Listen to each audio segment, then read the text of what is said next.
Good evening. I call this meeting of November 12th, 2020 to order at 7:06. Please pardon the late beginning. This regular board meeting for Thursday, November 12th, 2020 will be conducted completely online. The governor's executive order N-25-20 relaxes the Brown Act requirements for holding public meetings via teleconference. Per normal practice, this meeting will be recorded, live streamed, and televised. Members of the public may attend via the public viewing link located on PUSD's website. Public viewing link will be provided via TV 28 on cable TV or by streaming from TV 28 at www.tv30.org. Per normal practice, the meeting will be live streamed and available at tv30.org for viewing and also broadcast live on Comcast TV channel 28 beginning now. Online speaker slips are available and the public will be able to call in using a computer or smartphone via a link which will be provided following submission of a speaker slip. A telephonic option will also be available. Once connected, the public speaker will be placed on an online waiting room. While in the waiting room, the public speakers should watch or listen to the meeting via the outlets above, as they will not see or hear the meeting while they are connected and waiting to speak. When the agenda item upon which the individual would like to comment is addressed, the speaker will be announced in the meeting as to when it is his or her time to speak to the school board of trustees. The speaker will then be moved to the meeting for comment. TV 30 is on only audio at this time, adding a full screen public comment when the speaker is talking. Yellow comment forms are for items only on the agenda. Individual speakers shall be allowed no more than 2 minutes to address the board on this item for the sake of time. In an effort to make our board meetings more accessible to our community, we have a new process for assessing closed captioning and providing input through public comment. Please find directions for accessing closed captioning on today's meeting agenda and also on the PUSD's website. At this time, I'd like to call on Csea Bayani to lead us in our pledge. Sashi? Hi, everybody. I'll start with the Pledge of Allegiance. I pledge allegiance to the flag of the United States of America and to the republic for which it stands, one nation, under God, indivisible, with liberty and justice for all. Thank you very much. At this time, I'd like to introduce our Board of Trustees, cabinet members, and tonight's student board member. We have Trustee Mark Miller, Trustee Joan Larson, Trustee Valerie Arkin, Board Vice President, Trustee Jamie Yee, I'm Board President Steve Maher, Julio Hernandez, Assistant Superintendent of Human Resources, Ahmed Shiko Leslami, Assistant Superintendent of Business Services, Ed Dialazo, Assistant Superintendent of Student Support Services, Dr. Janelle Woodward, Assistant Superintendent of Teaching and Learning, Superintendent Dave Haglund, Patrick Gannon, Coordinator of Communications and Community Engagement, Lanita Villasenor, Administrative Assistant to the Business Service Division, who will be helping us during the transition, and Csea Bayani, Foothill High School student. Okay, at this time, I'd like to give our action of closed session. On item 2.3, on closed session item 2.3, the board voted 5-0 and moved by Trustee Miller and seconded by Trustee Larson to approve a readmission from expulsion for internal case number 2019.2020.019. On item 2.4, on item 2.4, the board voted 5-0 and moved by Trustee Miller and seconded by Trustee Maher to approve a compromise and release agreement for internal case number SCD 104.20.21 for the amount not to exceed $58,500. And that concludes our action in closed session. Okay, and now we have the approval of the agenda. Do we have anybody with a motion? I'll go ahead and move approval of the agenda. Okay, second. Aye. Second. Okay, trustee Miller. Yes. Okay, trustee Arkin, Aye. trustee Yee, Aye. trustee Larson, Aye. and trustee Meyer, aye. So the agenda has been approved. Okay, and now we'll move to number 6, recognitions and introductions. David. Thank you very much. And if it's okay, President Maher, I'd like to do 6.4 first because we have someone on the line that would like to give her congratulations. And so without further ado, I'm going to turn it over to the Assemblywoman. Thank you so much. I appreciate that. I just wanted to join to give Trustee Arkin my greatest gratitude for her service to the board. 12 years on this board, as well as 3 terms as president and 8 years on the library board. We know that it's all interconnected in the education of our youth. I've had the privilege of serving with her for 2 years now and seeing her in her capacity as a CSBA member, advocating for increased funding for the future of our students, for what is best for every single one of them. And I know that our students are better for your service, and I want to thank you for that. And I know I'm happy you aren't going far. You're going to continue to serve your local community, just in a different capacity. But I wanted to be here tonight as a school parent, as the assembly member, just to thank you for everything you've done to make the students of Pleasanton's education as amazing as it is today, and giving them every opportunity that they deserve. So thank you, Trustee. Thank you.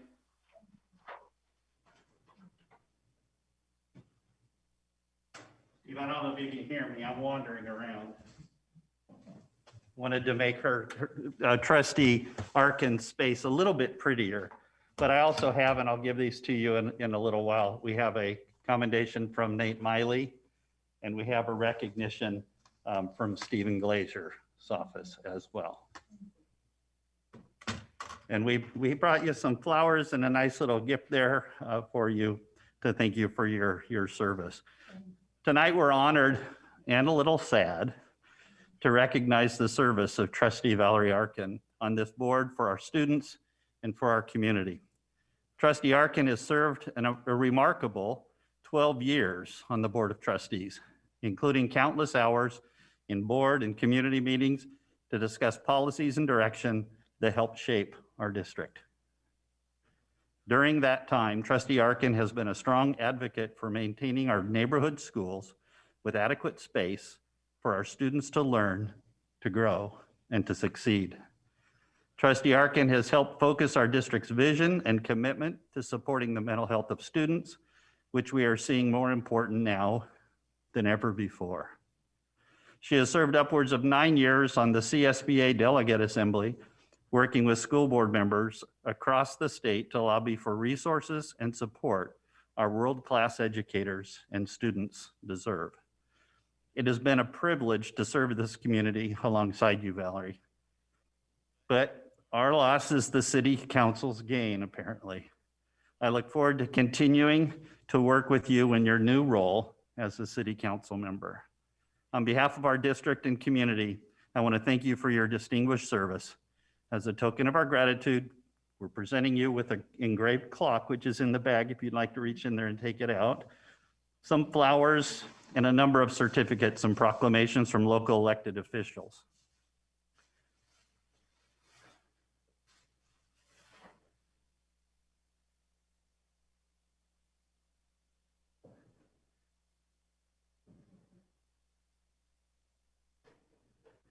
And maybe you could read the inscription on it once you figure out how to get it out of the box.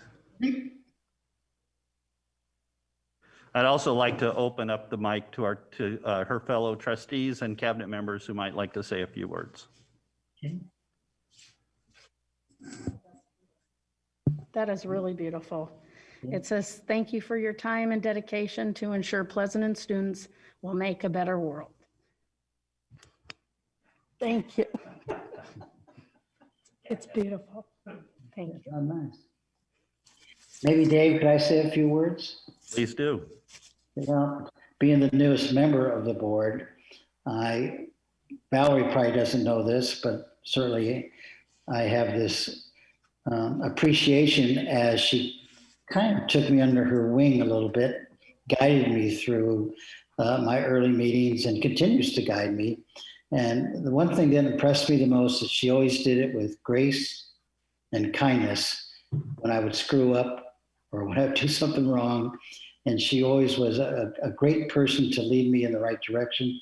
And I would really miss her because she was always kind of to the left of me, saying things and advising. And I'll surely miss her advice, her warmth, and her expertise. So Valerie, I'm glad you're not going far, just to the city. And so we could call on you if we need some help. So thank you very much for all your tutelage for me. I'd like to chime in. Valerie, Dave said, and Steve said it very well, many of the qualities you bring to the board. I think the one thing that, or the two areas I think I will always remember you for, besides, well, maybe the conferences we attended together, which were fun and informative, but the two things would be how much you listen to your constituents in the community. I mean, you are so available to them, and you really always bring their concerns to our meetings, which is really fantastic. And then the other thing is your advocacy for students, especially those who struggle with learning disabilities and that type of thing. And you have many, many great qualities you brought to the board, but those are two of the things that really stood out for me. I will really miss you and wish you all the best in your next role. I would just like to say, Mark, you stole my words. You know, Valerie, I really feel like I've learned so much from you about that, just what Mark said, the accessibility.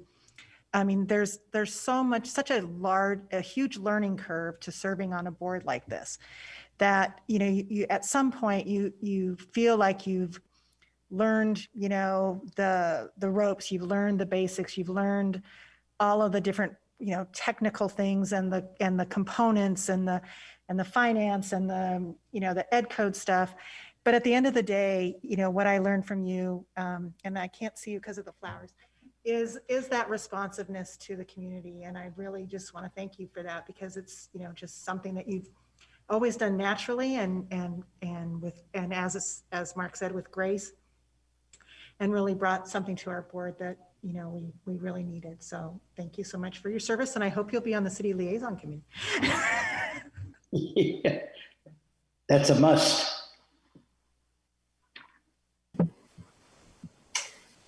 Okay, so Valerie and I joined exactly at the same time, and I'll never forget the first time we hung out was picking her up at her house in totally just dense fog at like 4 a.m. to catch a flight to go to our first conference. And that was the first time we really hung out together. And it's just been an action-packed, memory-filled, more than we can ever tell anybody, of just, you know, learning, growth, frustration, fun, you know, proudness, like just all those different kinds of feelings we've had over the last 12 years. And, you know, we'll always have our memories, Valerie. Hopefully we never forget. And we'll have to often get together and, you know, relive some of those memories and laugh. Yeah, we've also laughed really hard sometimes. Yeah. Anyway, so yeah, but you're not going far. I'll still see you around. Thanks for being a board member. It's a lot of work. You've done a great job. Thank you. Anybody else? So, Julio's going to say something. So Valerie, appreciate working with you for the 3 years I've been here. I know that it's a loss to our school district, but I know that we will have a very strong advocate for our students in the city council. So thank you so much. So Valerie, you know, thank you for your support for the division that I work in, Student Support Services. You've always been so kind and caring to me personally, and that just carries over to our staff, our students, and our families. So thank you for all your support, and good luck to you moving forward to other endeavors. Thank you.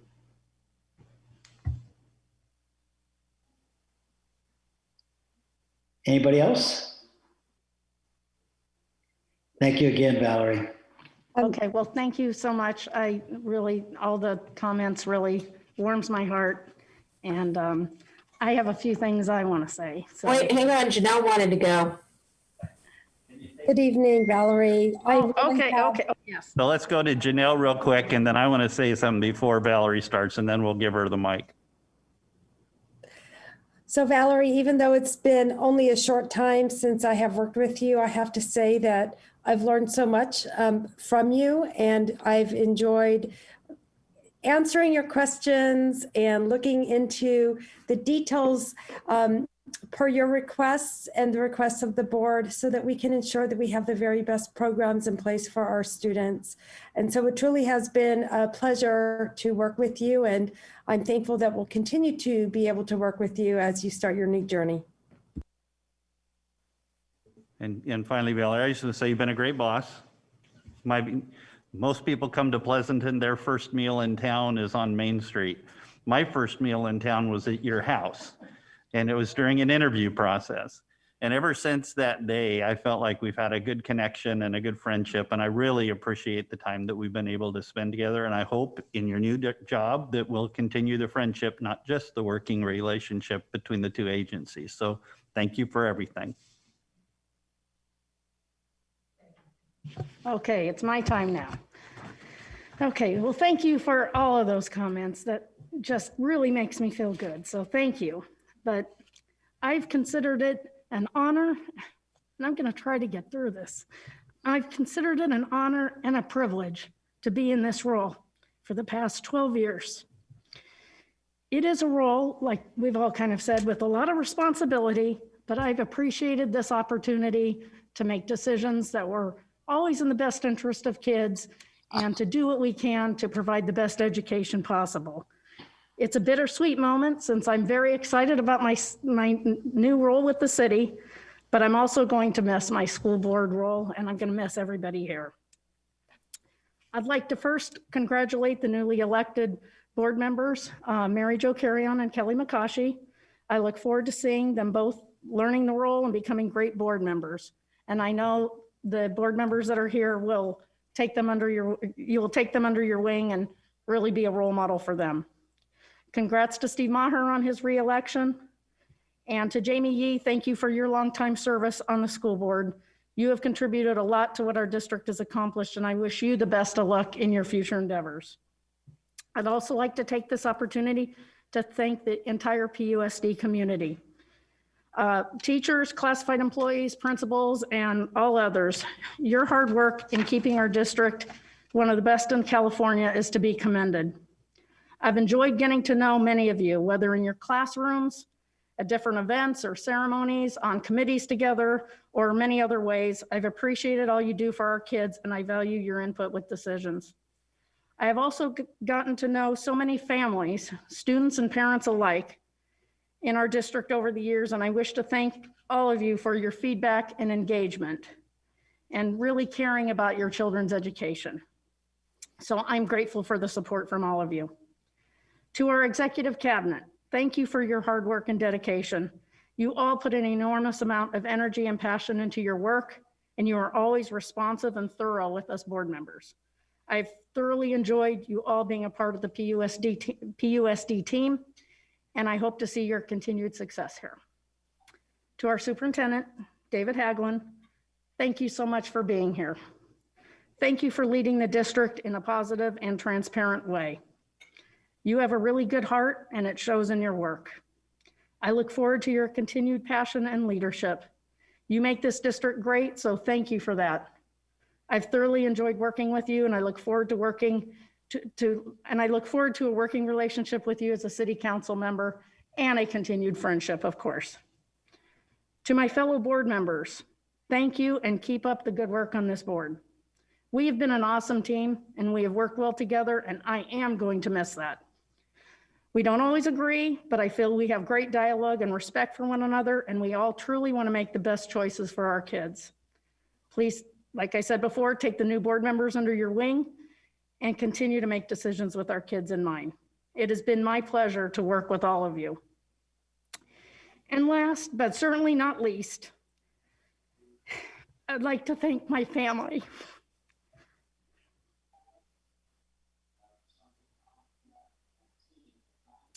The school board role is one that takes time and energy, and it does not come without sacrifice. My husband and kids both had to put up with the time-consuming nature of my role. And mind you, I had 3 kids in elementary and middle school and high school when I started on the board. But my family has always supported me. They all knew, even from an early age, that this is important work, and they appreciated me wanting to devote the time and energy necessary, even though that meant that we didn't have as much family time. So I thank my husband, Brian, and my kids, Chris, Angela, and Nick, from the bottom of my heart. So as I embark on a new chapter, I want to again express my gratitude for being elected and re-elected to the school board all these years, and the community entrusting me to be in this position. I will always value PUSD and education in general, and I plan on continuing to support our schools, no matter what. I will do what I can as a city council member to strengthen the partnership so that we can provide the best education possible to our children in our community. So with heartfelt thanks and gratitude and appreciation, farewell. Thank you.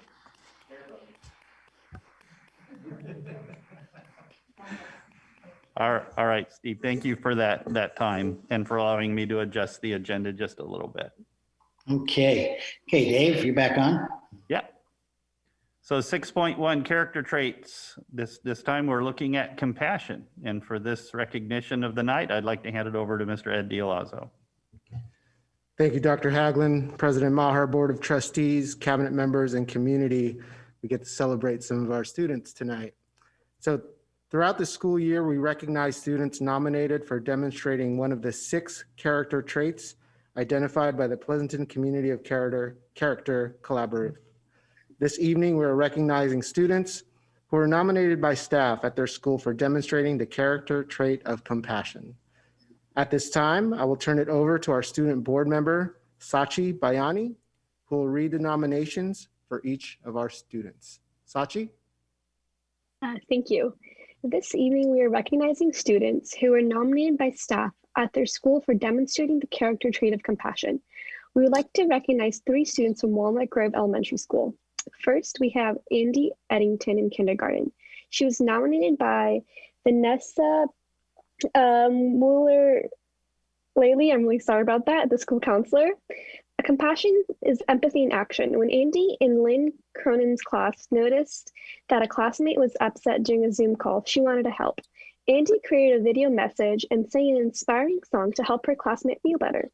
In a year where human connections are more difficult, we can all take a few notes from Andy's book of friendship and compassion. Keep spreading love and kindness, Andy. We're so proud of you. Next up, we have Aniha Hannan in 3rd grade. She was nominated by Michelle Williams and Kelsey Foster. Aniha goes to EDCC and is always showing compassion with her classmates when they are having a hard time connecting in Zoom meetings. She's eager to lend a helping hand, whether that is getting them logged in or communicating on their behalf. In addition, Aniha is always going out of her way to say hello or goodbye to her classmates and teachers on Zoom, even a new student whom she has never met in person before. She is a wonderful student and friend and shows compassion many times a day, even in a digital world. Next up, we have Hane Su from 5th grade. She was nominated by Mason Musumechi. Hane is thoughtful and patient with her classmates and is compassionate towards her classmates who are struggling to speak English. She'll readily partner with them and patiently creates a safe space where they can feel comfortable to risk conversations and mistakes. For that kindness and compassion, I nominate Hane. Next, we would like to recognize 4 students in Valley View Elementary. We have Asta Srinivasan, 2nd grade, Blair Lopez, 2nd grade, and Alex Adams, also in 2nd grade. They were nominated by Celeste Nava. Asta, Blair, and Alex Alex are some of the most considerate and kind had the honor of teaching in my 24-year career. They are quick to help any underdog and go out of their way to include others in their success by mentoring and working with classmates that may be sad or struggling during virtual learning. Asta, Blair, and Alex are such exemplary models of compassion and social responsibility that everyone else is drawn to emulate their shining example of what compassion and kindness looks like. In fact, they raise the bar for all those around them, and this has made a huge difference in creating an emotionally safe, compassionate, and positive virtual classroom environment in which all children feel loved and cared for. I'm not sure what these incredible children will do with their talents when they grow up, but their compassionate, responsible, conscientious, empathetic, and positive approach to life are surely a winning combination that will have a lasting positive effect on everyone they meet. From Valley View, we also have Liam Guerra from 4th grade, who was nominated by Michelle Howell. Liam has shown compassion by allowing others to take turns doing our Zoom calls. He is always there to help others with technology, and he shows compassion when asking students to mute themselves or by helping others to see their mistakes. So Liam is an awesome kid. From Harvest Park Middle School, we have Addison Cummings, 8th grade, Simran Saini, 8th grade, Mewish Aftab, 7th grade, Hope Fisher, 8th grade, and Minsun Kim, 8th grade. They were all nominated by the Harvest Park admin team, Terry Brenner, Nicole Hurtado, and Gigi Cruz Silva. These students are a member of our leadership class, and they're on the Spirit Week committee. These amazing students have been so concerned about the well-being of their peers that they have been working hard to create events to bring students together under the current situation. They have put together monthly lunchtime activities for 7th and 8th graders on the second Thursday of each month, and a special event for our 6th graders on the third Thursday of each month. Events have included scavenger hunts, Nimitz Cahoots, and different icebreakers. In addition, they have created fun Spirit Weeks to engage our community into participating each month. They put together a Spooktober event for a Red Ribbon Week at the end of October. They're getting ready to launch their Spirit Week within the next week. They're busy preparing for Winter Wonderland 1 in December and another fun week in January. These students are going above and beyond to think of ways to engage their peers for a week each month and doing lunch twice a month in the circles. Their compassion for others is the hope that is needed during this unique time. From Foothill High School, we first have Connor Baseman in 10th grade, and he was nominated by John Ribovich. On August 25th, our family dog, AJ, passed away unexpectedly in the middle of the night. I mentioned it to my sophomore English class later the same day. A few students had shared similar stories. At the end of the class, Connor stayed on Zoom and asked me how I was doing. He was genuinely concerned and empathetic. We had met maybe 4 times on Zoom, and Connor showed a genuine concern for my family and me. This is a small thing, concern for a teacher over the passing of a pet, but shows a large spirit and a genuine concern for others. Next, we have Molly Waldy in grade 10. She was nominated by Heather Halliday Dixon. Holly Waldy is such a compassionate student. I know this year has been tough for many individuals, including teachers. She's one of my students who stays online to chat after class has been dismissed. She wants to make sure everything is going well. I feel so lucky to feel a bond even though we only knew each other through the computer. Compassion is in her blood, and she'll make an amazing teacher someday. Next up, we have Parker Lipscomb in grade 12, who's now nominated by Trish Fenton, an art teacher. Parker is in my 6th period class, where I have several special education students. He's always kind to them and does everything to make them feel at home. I'll nominate him every year because he's a very special person. Next up, we have Michael Lamson in grade 12, who was nominated by Katrina Brecky, his choir teacher. Michael is an excellent academic student, but he's also one of the single most caring, helpful students I've ever worked with. He makes an effort, as often as he can, to initiate positive interactions with his peers and his teachers each day. And he is always the first person to offer help or support to someone else. Michael takes great care to make sure that his peers, especially those who are new or that he doesn't know well, feel accepted and like they fit in. He is encouraging, warm, kind, and takes the initiative to be compassionate every single day. Next up, we have Shayna Soar in grade 12, who was also nominated by Katrina Brecky. Shayna is one of the most empathetic students I have ever known, and she is extremely aware of the needs and feelings of others. Shayna is currently my assistant director for our treble choir, where she is planning and teaching new material to the class each week. When she and I plan together, she has always thought through what every student might struggle with, what they might need, and how to help them when that happens. As a teacher in training, her compassion and care for others is an incredible asset. Shayna is the same way toward all of her peers and classmates. She is so approachable and funny, and she makes sure that everyone feels connected and included in everything we are doing. She's an incredible example of compassion, whom I admire every day. Congratulations to everyone. Thank All you. right, thank you so much, Sachi. Great job reading the recognitions. And so students, congratulations on this award tonight. So each of you will receive a certificate for this reward. And again, congratulations for the character trait of compassion. Have a good night. Bye. Thank you. Good job. Bye. Bye. Bye. Good night. Good job, everybody. Bye. Bye. Good night. Have a good Bye.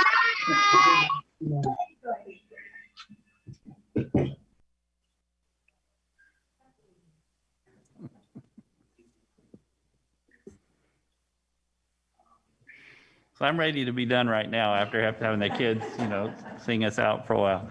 Thank you guys, everybody, for logging in. Our next item tonight, President Maher, I'm going to turn over to Mr. Hernandez for the small cohorts.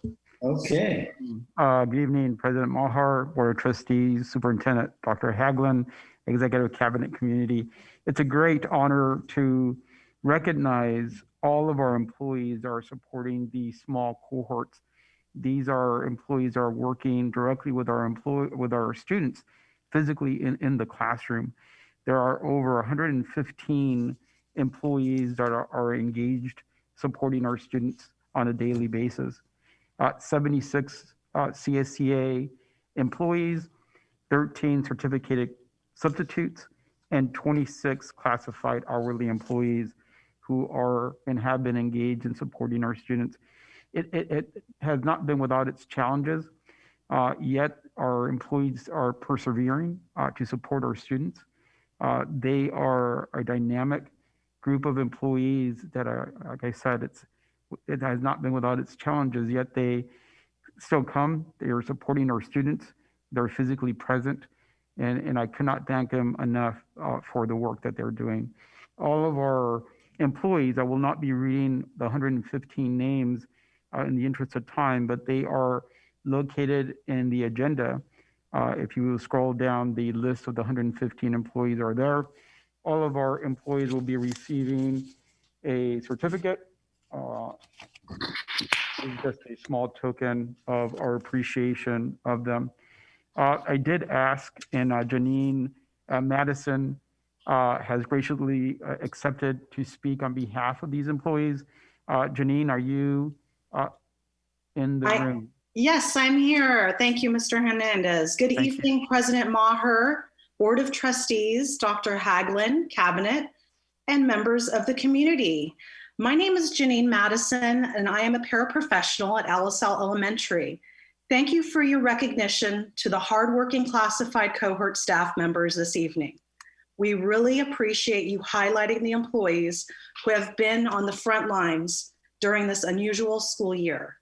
I have been part of a SDC cohort at LSL Elementary since it reopened October 13th. 5 of our 12 students have returned in person. It has been good for the students socially and for those who don't have the extra support or the internet at home. Some have struggled with the online demands and have slowly adapted to the new learning conditions during a pandemic. I would say that there have been many positives, but we have had some challenges. Some of the growing pains are keeping masks on and social distancing. It is almost impossible to assist students with a computer help and maintain 6 feet social distance, especially students with special needs. I think the district should use this next month to engage cohort staff and cohort families to get feedback on what is working and what is not. Pin the roadblocks down right now and be proactive for when we return next year. Overall, the students that have returned are happy. The staff is enjoying the energy of the students, but feeling pulled in many directions since we continue to help students online and in person to give them the best education that we can receive during this trying time. Please keep in mind that safety for students and staff should continue to be the #1 priority. Thank you again for the recognition of our hardworking and dedicated frontline staff. Thank you, Janine. Appreciate that. That is our presentation, Dr. Haglin. Thank you. We have one more, and it's for the preschool and kids club staff. And this presentation will be managed by Mr. Ed Dialazzo. All right, thank you again, Dr. Haglin. So we will continue the recognition of our very hardworking staff. So this evening, we'd like to take a few moments to recognize our staff from Kids Club, the STEAM Preschool, and the Horizon Early Education Center. After the governor's shelter-in-place order in March, staff immediately started to work diligently behind the scenes to plan for the reopening of these 3 programs. On June 15th, we reopened 8 programs for an 8-week summer session. Staff served on different district committees to assist in preparation for the program. Rigorous cleaning and safety protocols were put into place, and the staff went through a 2-day training to help prepare them for this unprecedented reopening. With success in the summer program and more interest from families, we opened a 9th program on August 11th, and the Kids Club programs launch into the unknown of distance learning. Staff have done an excellent job being adaptable to the ever-changing climate. The goal of these programs is to serve children, students, and their families. The staff have continued to do this for the last 6 months. We're incredibly grateful and proud to have them as highly valued district employees. Finally, due to the success of all of our programs for students ages 0 through 5th grade, Kids Club staff helped open the Student Support Supervision Program for employees. This program was opened in September, and we're currently evaluating the plans for the remainder of the year. Thank you to everyone who works in that program to support our district staff. So there's also a long list of names that should be in the agenda, and I will not be reading those names in the interest of time. However, here to accept the recognition on behalf of the over 50 staff members in Kids Club, STEAM Preschool, and Horizon Early Education Center is one of our Kids Club site supervisors. He's from Hearst Elementary, Mr. Matt Baptista. Hopefully, Matt, you're here. There he is. I am. Thank you very much. Want to say thank you to everyone having us here this evening. And on behalf of all of the Kids Club, STEAM, and Horizon staff, we want to thank the district for recognizing all of the hard work we've put in over the last 6 months. Since our reopening in June, all the staff have been doing everything necessary to provide the students and families of our programs as much support as we possibly can. From adjusting our summer program to transitioning into distance learning as the school year started, we've implemented all new policies and procedures to ensure everyone's safety to the best of our abilities. Our staff have been proactive and working diligently from the start to ensure not only a safe and clean environment, but also an environment where quality interactions are taking place, schoolwork is being completed, and we find time for typical activities to provide our students with a positive group and social experience with their Kids Club, STEAM, and Horizon peers and teachers. We're glad we could be here to help our community, and we thank you again for the certificates and acknowledgement. Thank you, Matt. And everybody on the list tonight will receive a certificate as a token of our appreciation. Thank you again. That's it from us, Dr. Haglin. Very good. That's our recognitions tonight, President Maher. Okay, thank you to everyone. Okay, now it's time that we hear from our associations. California School Employees Association, CSEA. I'd like to introduce CSEA President Laura Martinez. Laura, are you with us tonight? I am. Good evening, President Maher, Board of Trustees, Dr. Haglin, Cabinet, and members of the community. First, I hope you're all well tonight. It has been about a month since the district opened the small cohorts on Wednesday, October 14th. I too want to recognize the staff working in the cohorts and their hard work and willingness to be there for our students. We truly do have an amazing and dedicated classified staff. These incredible professionals are fully committed to working to assist our students, even though they continue to experience many challenges. It is a different kind of classroom as they practice social distancing, wear their mask, and adjust to a new way of being in the classroom. They need support from their admin, teachers, and the community to instill the importance of following these protocols. It may sound simple, but they're not necessarily easy for the students and staff to maintain all day. I am going to say it again. These have not been easy times. Do we try to do our best? Yes, we do. Could we do better? Yes, we can. I believe we still need to do better from our leadership down, better in communication and preparing our sites and staff, better in meeting our safety needs, better in thinking through our processes, in supporting one another, better in not jumping too quickly and taking time to really understand what the next step should be. During this pandemic, these have been trying times for all our staff, students, and community. Csea staff has been here providing services all throughout PUSD, and we show up and make a contribution every day. Even though there are concerns in regards to our safety for all, especially as the COVID-19 numbers are on the rise and heading back to the red tier status. With this in mind, is January 4th the best reopening target date, especially if people will have gathered or just returned from holiday travel? Why not look at January 18th as a safer return date for our elementary students?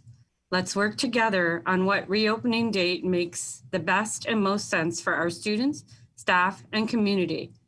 If we keep January 4th as a target date, because of the holidays, that means we only have 4.5 weeks to get ready. While we look ahead, as it has been made clear, schools will be reopened. Much needs to happen to make sure we are ready. Not just for a couple hundred students, but for thousands of students we hope to welcome back. Let me be clear, we have a lot of work to do to be ready. I have visited most of the sites and can tell you firsthand there is much work to still be done. The district mitigation team has been working hard and needs a very concrete and thoughtful plan to implement so that each and every site can be equally prepared to safely bring our students and all staff back. Csea negotiated and ratified our MOU for reopening on September 10th. The work outlined in the MOU and the guidances from the Alameda County Public Health, CDC, and the state of California needs to be fully done now. There are protocols yet to be implemented, staff and community training yet to be done. We need to figure out our staffing needs to maintain these protocols, how, when, and where testing will occur, and figure out the logistics of our classroom spaces to be socially distanced. We need to get ready. The community needs to be ready to do their part to be at school safely too. Hard work is good, smart work is better. Csea just ratified 4 more MOUs that we recently negotiated with the district. We have 3 more dates set up to continue negotiations for our 3-year successor contract. Csea is engaged, prepared, and ready to negotiate our new contract. Our classified staff continues to support the administrators, certificated staff, students, and the community. We continue to work side by side to come up with solutions with our certificated staff on the best and safest ways to educate our students in Pleasanton. We are linked together by a common goal as we work together to give our students the best. We each have a part to do. We need to stay the course and continue to do so with the best intentions. Please, let's be kind, lift each other up, support one another, and remember, we are stronger and better together. So let's get it done.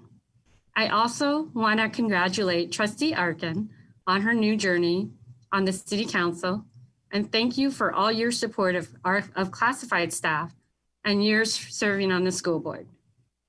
Thank you and have a good evening. Thank you, Laura. Okay, I'd now like to introduce APT President Michelle Verkeilen or Bert Dixon. I'm not sure who'll be speaking tonight. Bert, I see your picture. You must be speaking. I am. Hi. Thank you. Good evening, school board, trustees, and administrative cabinet. I've been a PUSD teacher for 31 years. Many community members know me as a fair but demanding teacher with high expectations for my students. I'm a former PUSD Teacher of the Year that has taught math classes from Algebra 1 through AP Calculus and has coached over 30 high school teams in football, wrestling, and softball. I'm not entirely proud of my win-loss record as a football coach, and I cannot guarantee that I reached 100% of my math students. However, I am certain that nearly all of my current and former students, athletes, parents, colleagues, and administrators over the years will vouch for my credibility and integrity. As a former PUSD student, a parent of 2 PUSD students, and a 31-year PUSD teacher, I have never been publicly vocal because I've been pleased with the district leadership at all levels. I have never been compelled to stand before my leaders or school board members to voice a concern. In fact, I've only spoken at past board meetings as a spokesperson for the Foothill High School Math Department, reporting on items such as curriculum changes and book adoptions. You will be relieved to know that I'm not here tonight to protest the reopening of schools in January. I am here, however, to alert you that some information recently presented at town hall meetings was meant to mislead the school board, Dr. Hagland, and the community. Dr. Hagland, I trust you as a person and as a professional and sincerely appreciate your efforts to ensure a safe return to in-person instruction. I also trust that you will seek clarity and transparency in information that is passed on to you from your department leaders. One slide at this week's town hall meeting stated, "We urge APT to return to the table," implying that APT is not willing to negotiate a safe return to in-person learning. I believe this statement was made intentionally to mislead you and the community and is also an attempt to divide our union. It is a fact, however, that APT has met at the bargaining table with PUSD regularly since August, including a meeting just last Thursday, November 5th, and the week before on October 28th. APT received an MOU proposal regarding teacher preparation days on Thursday. After a late night meeting and weekend editing, we promptly responded with a counter proposal on Monday. At Thursday's meeting, APT also communicated that to move quickly toward an MOU for January in-person instruction, we need the district to present formal proposals related to the reopening plans. The Injury and Illness Prevention Program document and the school board approved reopening plans presented to us do not qualify as formal proposals because they're not written in contract language. APT is willing to convert such documents into contract or MOU language, but since our bargaining team members are all teaching full-time and many have parent conferences next week, it'll take us more than a week to complete this time-consuming work of creating and editing MOU proposals. Since it was the district that issued the demand to bargain, the district should take some, if not all, of the burden of writing the proposals. So in reality, it is the district that's delaying the negotiations process, not APT. Current and past claims that APT is unwilling to bargain are not only false, but are irresponsible and disrespectful to the APT bargaining team, which consists mostly of unpaid volunteers. False claims, information that misleads the public, and the practice of making demands that have not been negotiated or violate current agreements are bullying tactics that districts use to disrupt bargaining and publicly discredit teachers. Our APT president, Michelle Verkeilen, also alerted the board of an incident last spring in which a member of the district leadership team engaged in inappropriate name calling directed at one of APT's bargaining team members. No apology was ever made for this unprofessional behavior. Perhaps a district that prides itself in a successful anti-bullying campaign and one that teaches character traits such as honesty and integrity should look not in classrooms and playgrounds, but within its own office walls for those needing behavior modification. There is little APT can do short of legal action to stop this unacceptable behavior. But I want board members and the superintendent to know that you are not always getting the full story. It saddens me to see the trusting relationship that existed between APT and PUSD leadership for most of my career has eroded over the last 3 or 4 years, more severely so in the past year.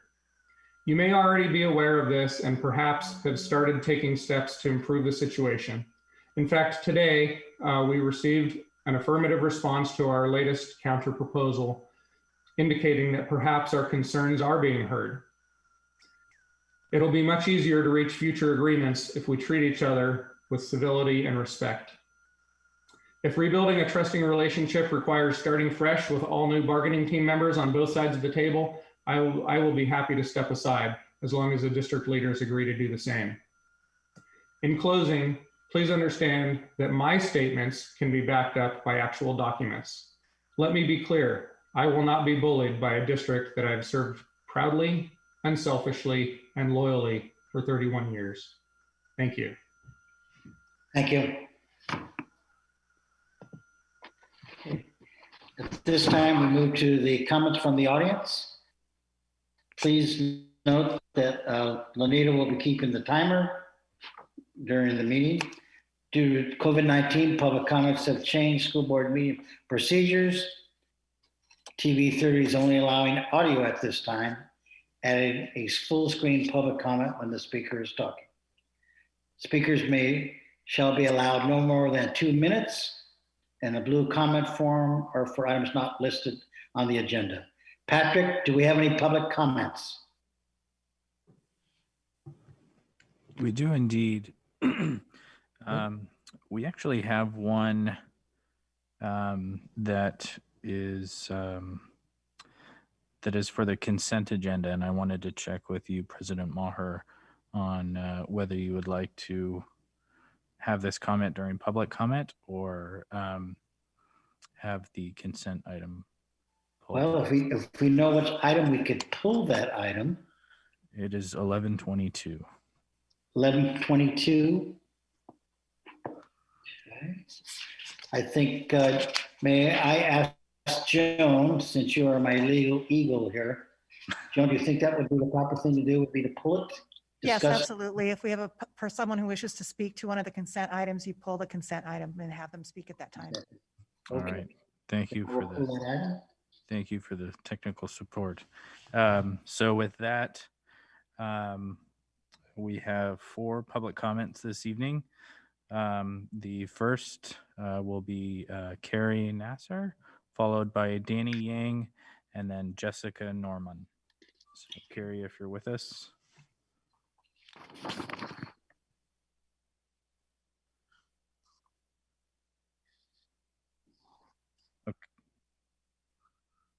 Okay. Well, Jessica, why don't you go ahead and we will circle back and see if the others show up.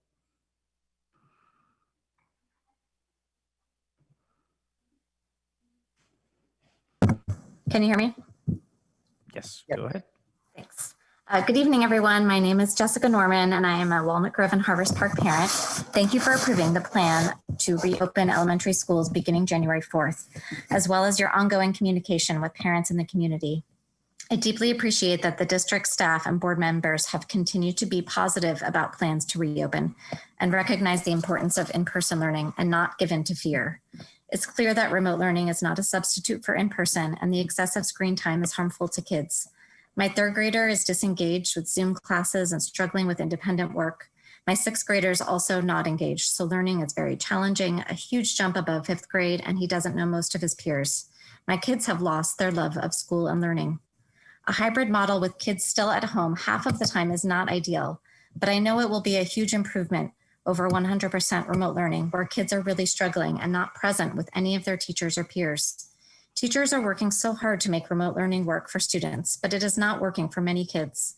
Our children would happily wear masks and have a smaller class with less live instruction if they can simply engage in person with their teachers and friends. Instructional loss and mental health damage can only be remedied by having kids in classrooms. We have already seen the success of the small cohorts and kids club since the summer throughout the district. Please continue to push forward with the comprehensive and safe plans you have been working on so persistently. The community knows how hard this is and the challenges we face, but many parents are ready to face them together and know that in-person learning is essential and of the utmost priority for our children's education and their health, despite the real but mitigated COVID risk that is also present in many aspects of our daily lives. I hope you will also continue to move forward with plans for secondary schools as they are allowed to open beginning November 9th, and middle and high school students are suffering as well. Finally, I would like to thank trustees Jamie Yee and Valerie Arkin for their many years of generous service to the school district and community. We will miss their insight, experience, and dedication to our school children. Thank you for your time. Thank you. Okay. I just want to check, is Carrie or Danny with us? Otherwise, we can move to our final public comment from Rachel Wysong.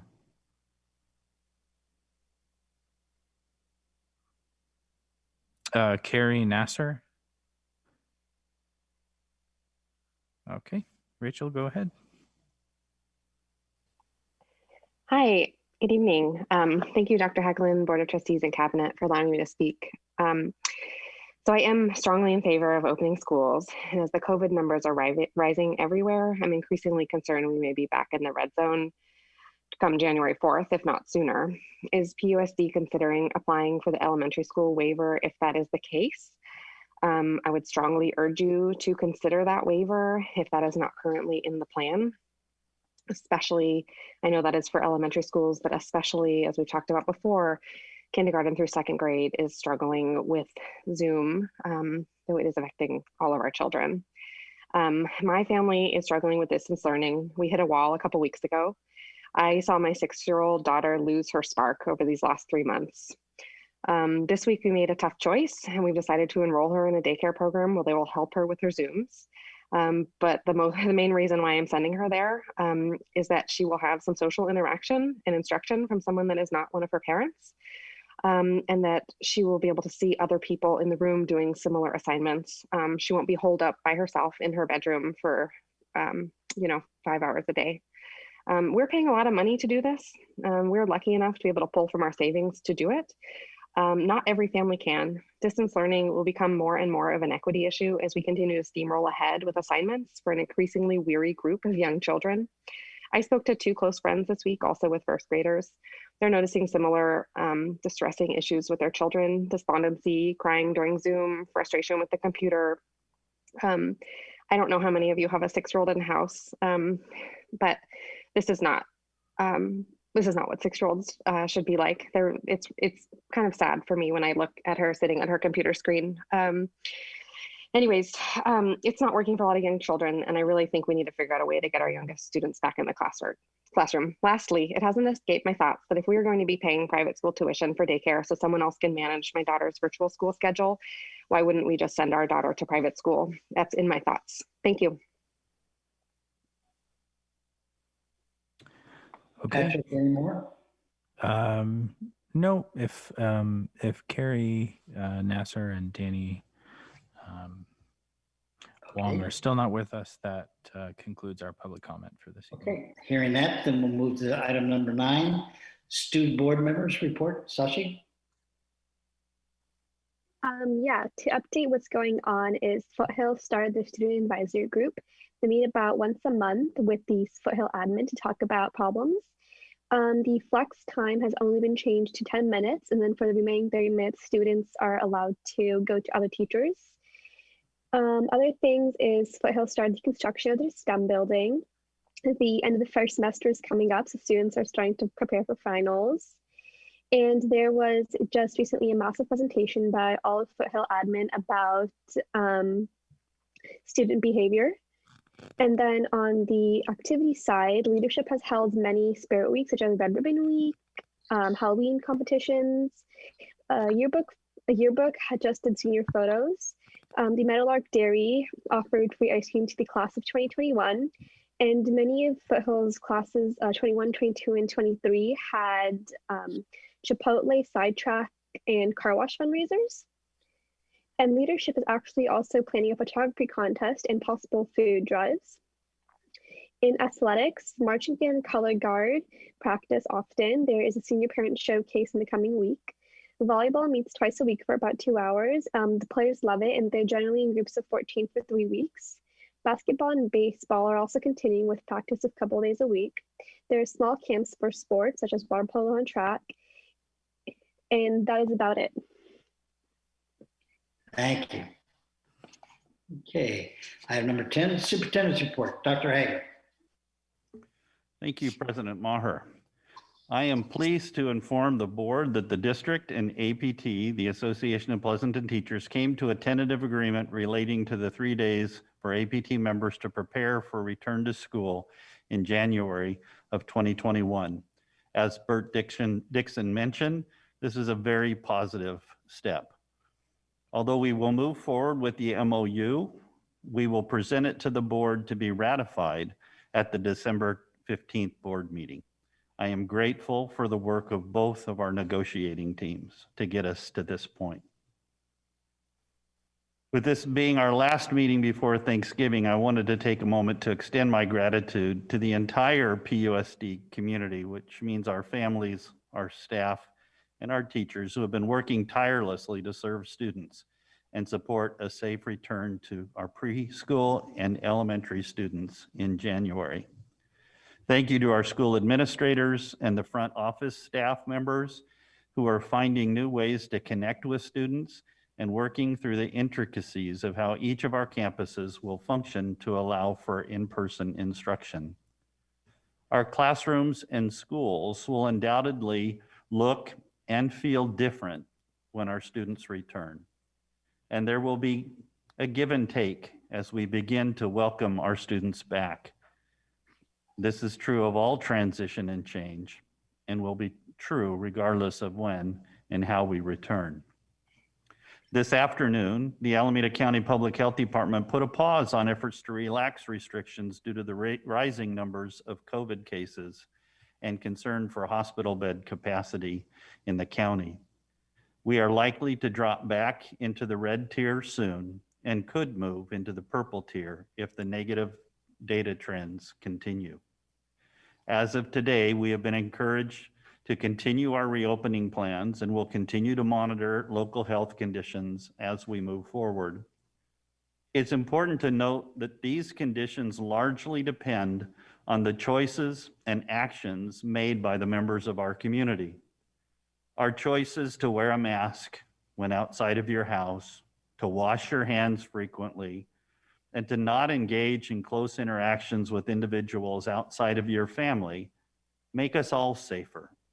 I urge the community to review the updated guidance from the Alameda County Public Health Department relating to gatherings and travel for the holidays. Families, my own included, are choosing alternative ways to connect and to celebrate in order to do our part and help reduce the associated risks. I know this is hard, but we need our families and the community now more than ever before. Together, we can keep these numbers down so that schools can safely reopen and stay that way. Our educators and our students are counting on us. That's my report tonight. President Maher. Thank you, Dr. Hagelin. Item 11 is our consent agenda. The Pleasanton Board of Trustees utilizes a consent calendar for items that require the approval of the board but are of routine nature. They act upon these items in one vote. Any member may remove an item for additional questions. Board members receive their agendas and backup materials 5 days in advance of our meetings. They have the opportunity to ask questions and to do research prior to our meeting. It is their intent to handle the routine items expeditiously so they have time to address more serious issues. And we will pull item 11.22. Was that it, Patrick? Yes, President Maher. Do I have a motion to approve the consent agenda other than item 11.22? Steve, I'd like to pull 11.24 as well. 11.24? Okay. Then the approval of the consent agenda items, except for 11.22 and 11.24. Move approval. Second? I'll second. Okay. Trustee Yee? Trustee Arkin? Aye. Trustee Miller? Aye. Trustee Larson? Aye. And Trustee Maher? Aye. And Jamie, I think I saw your thumb. Aye. Okay, good, thank you.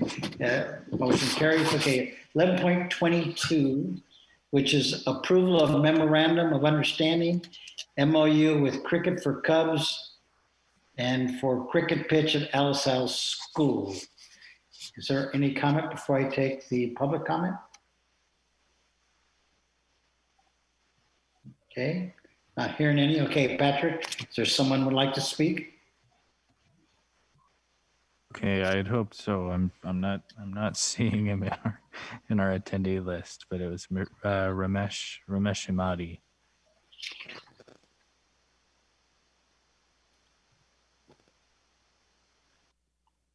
Oh shoot, probably. Maybe we can go to 1124, and then if they come back, then. Okay, we go to 11.24.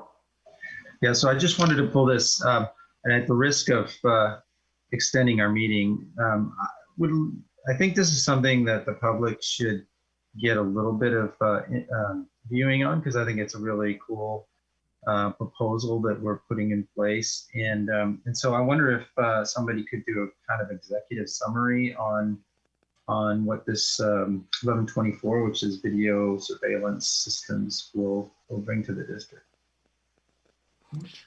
Yes, I can take that, Superintendent Hagelin. Thank you. Great. We were anticipating and originally had planned on this being as part of the action agenda, but because of the number of items, we put it in consent.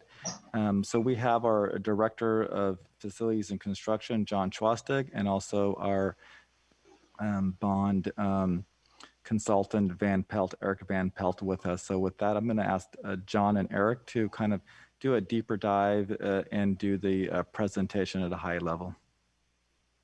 John, are you available? Hey. Yes, I'm here. Thank you, Ahmad. Good evening, board members, superintendent, and community. I'm just going to give a quick overview, and I'm going to turn it over to Eric, who really got into the detail of this. But this is part of Measure I-1, and it's to improve the safety and security of all 15 campuses. And so this part of the process is to establish a standard whereby we select a company that we enter into an agreement with for further design. And so that's why we're bringing this to the board tonight. So with this, I'd like to turn it over to Eric right now, and he can talk into much more of the detail. Yeah, so thank you. Good evening, board. Good evening, superintendent and executive cabinet and community. So what we're bringing to you tonight with this item is the security standards. Like John said, this step of the process was really to establish a standard product for the district to use district-wide.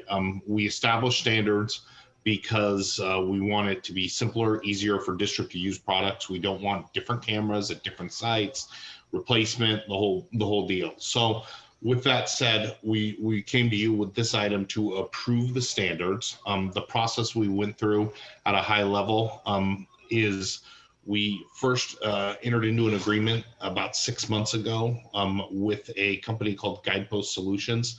They are a security consulting firm that consults with hospitals, schools, and businesses and nationwide. They came to the table with us. We spoke to them about the needs of the district, what the district was looking to accomplish. They recommended several different vendors. We pulled those vendors in for interviews, and we saw what those vendors had to offer. We had a diverse group of people seeing the information, people from technology, people from sites, people from the district office, and people from maintenance operations, all sitting at the table to look at what those options will look like. From there, we got a short list down to 2 firms, where what we did then was we did a pilot program.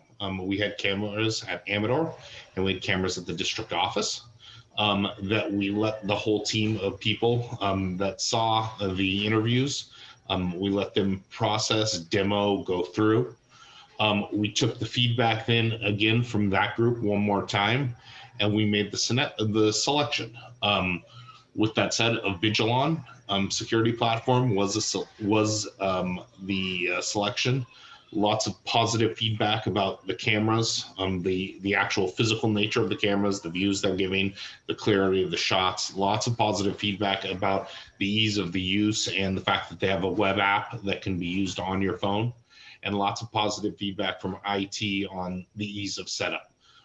So I will tell you that they kind of ran away with it once we got to use their product.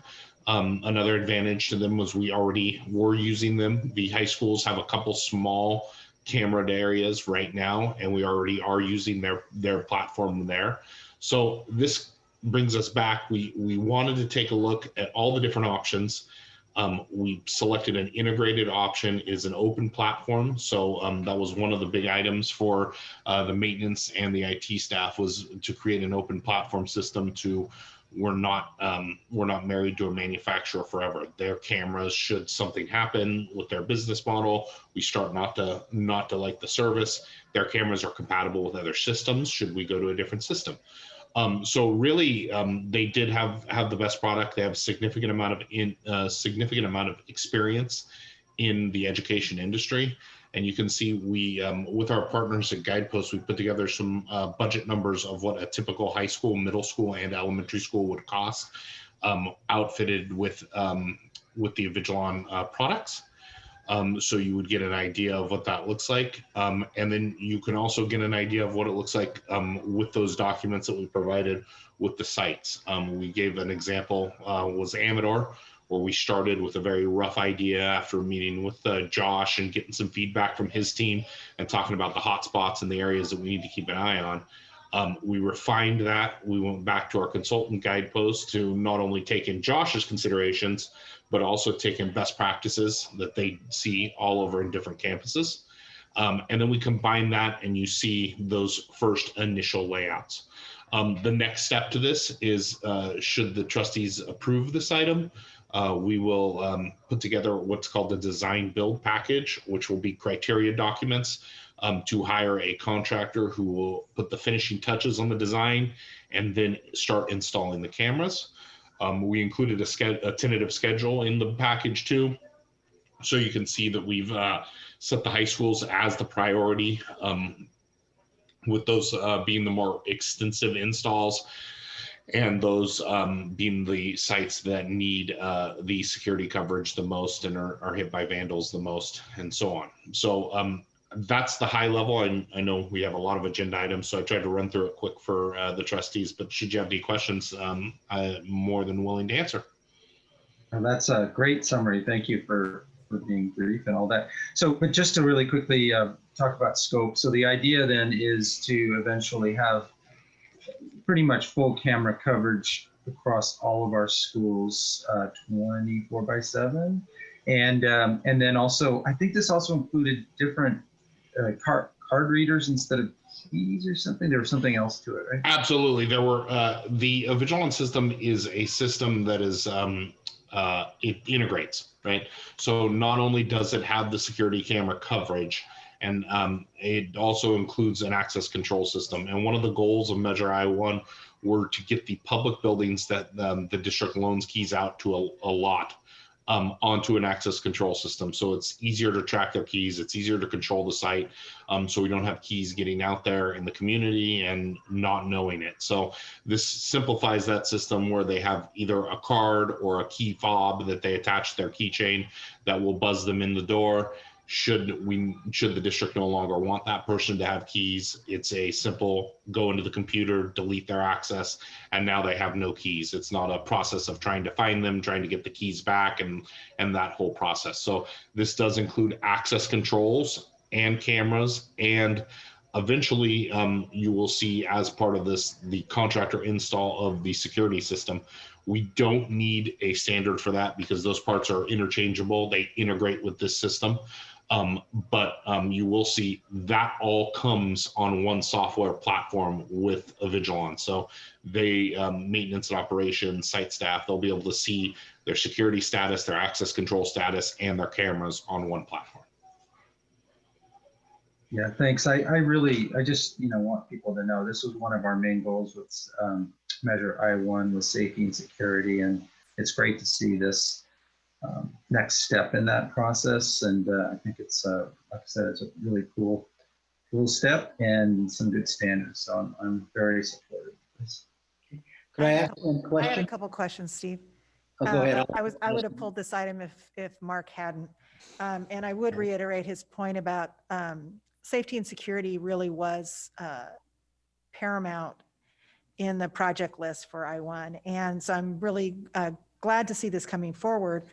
I just had a couple questions about the card reader. So you talked about, Eric, you talked about it being in the sort of the public space where we would be normally giving, perhaps a key for some access, but will this also include card keys for classrooms, or will it replace actual keys, or how will that work?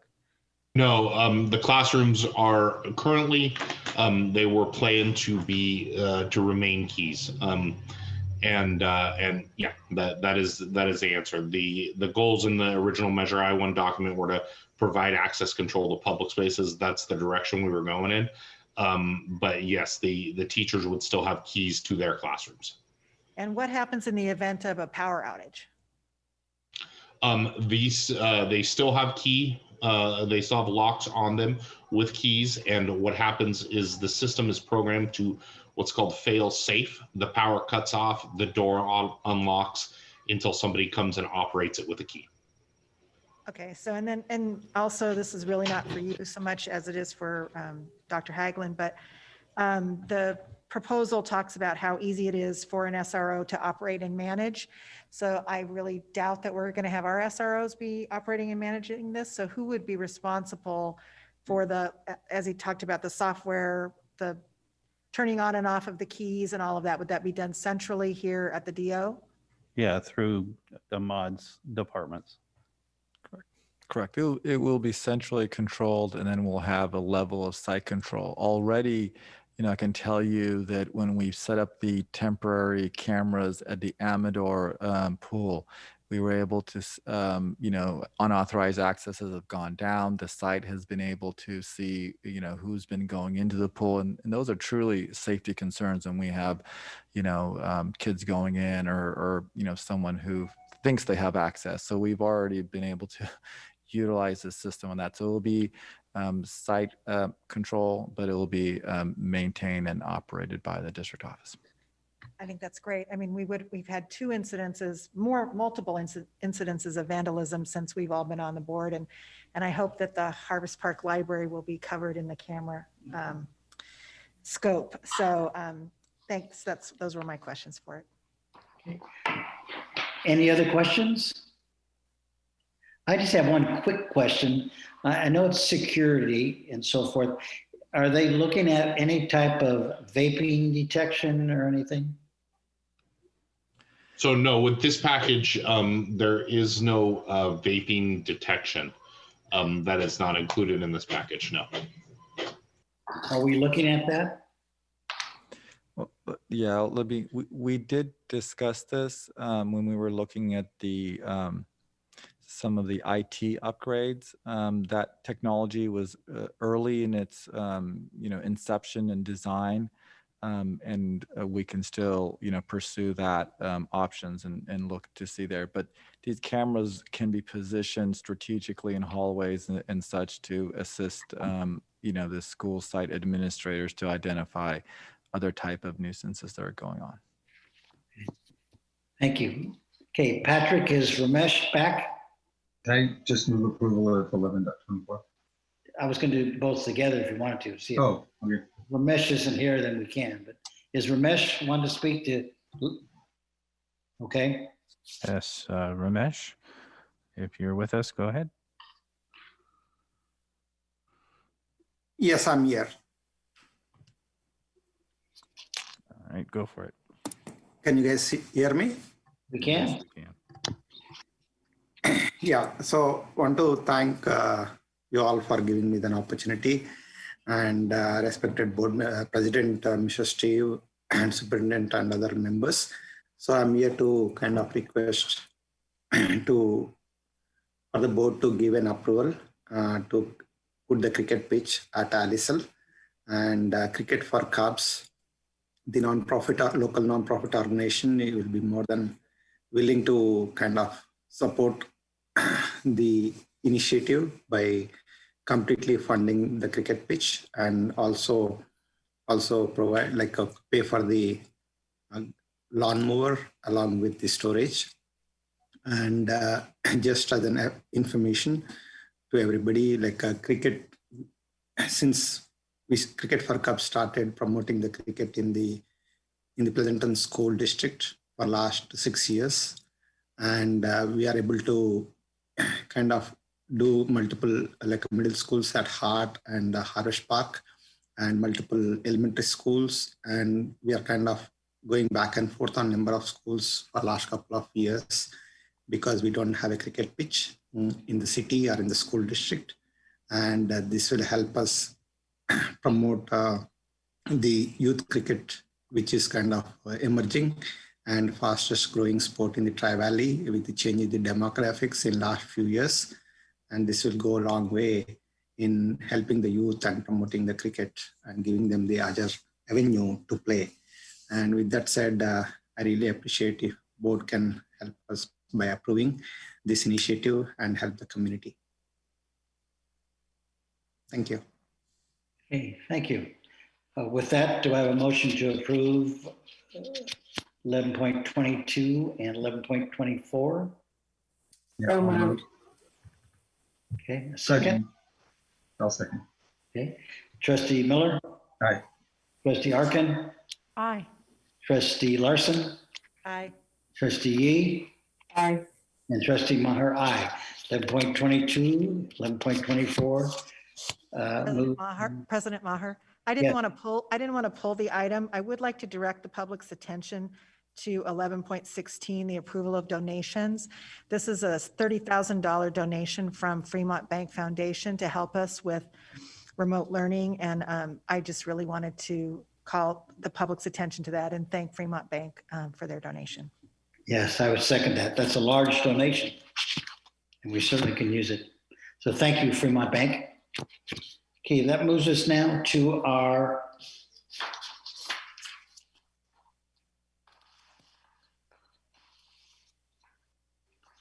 report, discussion, and possible action. And we'll start with 12.1. Ahmed, report, discussion, and review of alternative options to E10 school.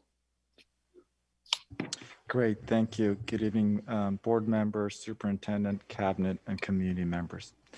Tonight, we bring back to the board a discussion on E10 and alternative options. Just as a reminder that the board requested staff to reevaluate the E10 project back in spring of 2020.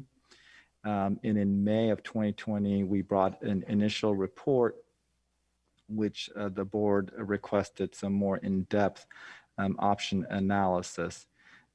We provided that on the October 8th board meeting. Further direction was provided and a follow-up meeting was requested prior to the district submitting the E10 project to the state Division of State Architecture for their review and approval. And so tonight's presentation is a continuation of that and further discussions. I'll kind of review it at a higher level. I've attached the past presentation to this report as well. So the reason we are looking at reconsidering the E10 is that our enrollment growth patterns are different and kind of lower than was projected when the original project was planned. And the operational cost considerations need to be considered in light of the fiscal constraints from the pandemic. And finally, the estimated costs of the project have significantly increased than originally planned. Those adjustments have been made in the program by offsetting and providing some additional funding outside of the bond program to make sure we can complete that project. So with that, at the last board meeting, we looked at options A through D. Options A being continuing the plan with the new 4th and 5th grade school at the Donlin property area, and then D being the no project alternative. B and C were two variations that would look at adding capacity. And I'll go in a little bit more detail, and then I'll also be presenting in depth a new alternative, which is option E. So the option B, which is adding capacity, this option would build Donlin as a single elementary school, a very large single elementary with about 8 cohorts, allowing about 1,200 students.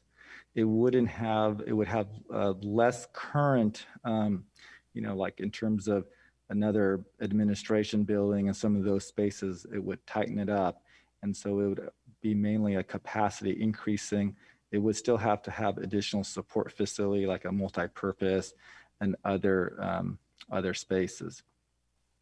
Then it would also add capacity at Leidixon and potentially looking at Fairlands. And then any other future increases around the East Pleasanton project would have to be tackled at a future time. Option C would look at using the same funding, but looking at boundary changes and then building capacity pretty much at Leidixon and throughout the 5 elementary schools in the north section of the district, specifically and potentially at Donlin, Walnut Grove, Fairlands, and Alisal. Those were the options we looked at last time. The new option that we have added here in consideration of some of the comments that we received was we would increase capacity, not to the level indicated in the other options, but we would then do boundary adjustments and then set aside about $35 million from future bond sales for that 10th elementary or potentially a K-8 campus. So the current project is, and the budget set aside is about $46 million. So if we didn't proceed with the Donlin project, we'd have about $10 or $11 million from that we could reallocate to these projects. And then we'd also look at other savings within the program and other developer fees to kind of make that funding for about $12 to $15 million, looking at expanding Leidixon. And the Leidixon expansion really has to do with the growth that's occurring on the west side of the 680 around the developments that are occurring around the BART station and our the mall over there, Stonebridge Mall. So we'd look at a capacity increasing at Leidixon. And then once we've done some analysis around our boundaries and basically balancing the schools, we would then choose one of the elementary schools, either Walnut Grove, Donlin, Fairlands, or Alisal, that would receive capacity increases. That would be probably 4 to 6 classrooms. And so that I think would take us for the next at least 4 to 5 years. We'd be in good shape in terms of capacity. And then the future growth really is really going to be on the East Pleasanton side, and also how the city handles their need to increase housing for the housing element plan that'll be coming out in a couple of years. And I think they'll have to have that plan ready by 2023 or 2024. So that would then, the monies that we set aside for that with the land and the developer fee would then provide the district enough funds to build either a full K-5 school or even potentially a K-8 school. And so that's the new proposal. And on the next slide, you kind of will see the demographer's current report on the growth and what the enrollment numbers, and you can see how the balancing of the schools will really help. I mean, Moore is looking, to really go down to the 400s. We see Alisal in the 550s without the East Pleasanton project, and you even see Walnut Grove in the 650s. And so there is a potential to realign these schools to create more balance within them. We shared with you these analysis in terms of the benefits and some of the drawbacks and cost implications. And in this set over here, you'll see the same analysis done for option E, which it does solve some of the current imbalance issues. It reduces some of the operational cost at the current time by maintaining our 9 elementary campuses. And it ensures adequate funding for a future East Pleasanton school. The drawbacks, obviously, there's boundary adjustments are never easy, but most likely in this case will be necessary eventually. And the schools will be between that 700 to 800 target, and one of the schools, including Lipscomb, will probably be above that 800. And then in terms of cost, we talked about this will reduce some of our operational costs in the near future, and it will.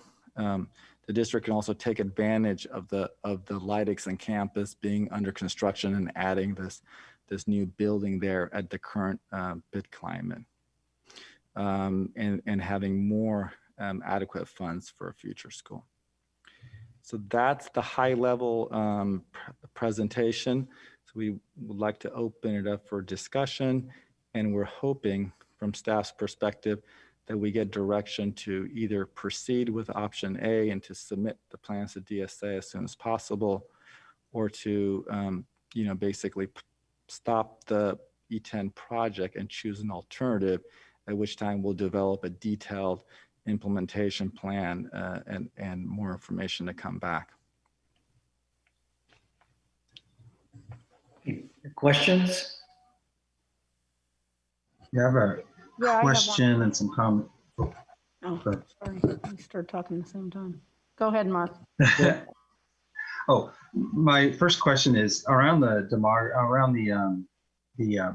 population decline, the student population decline.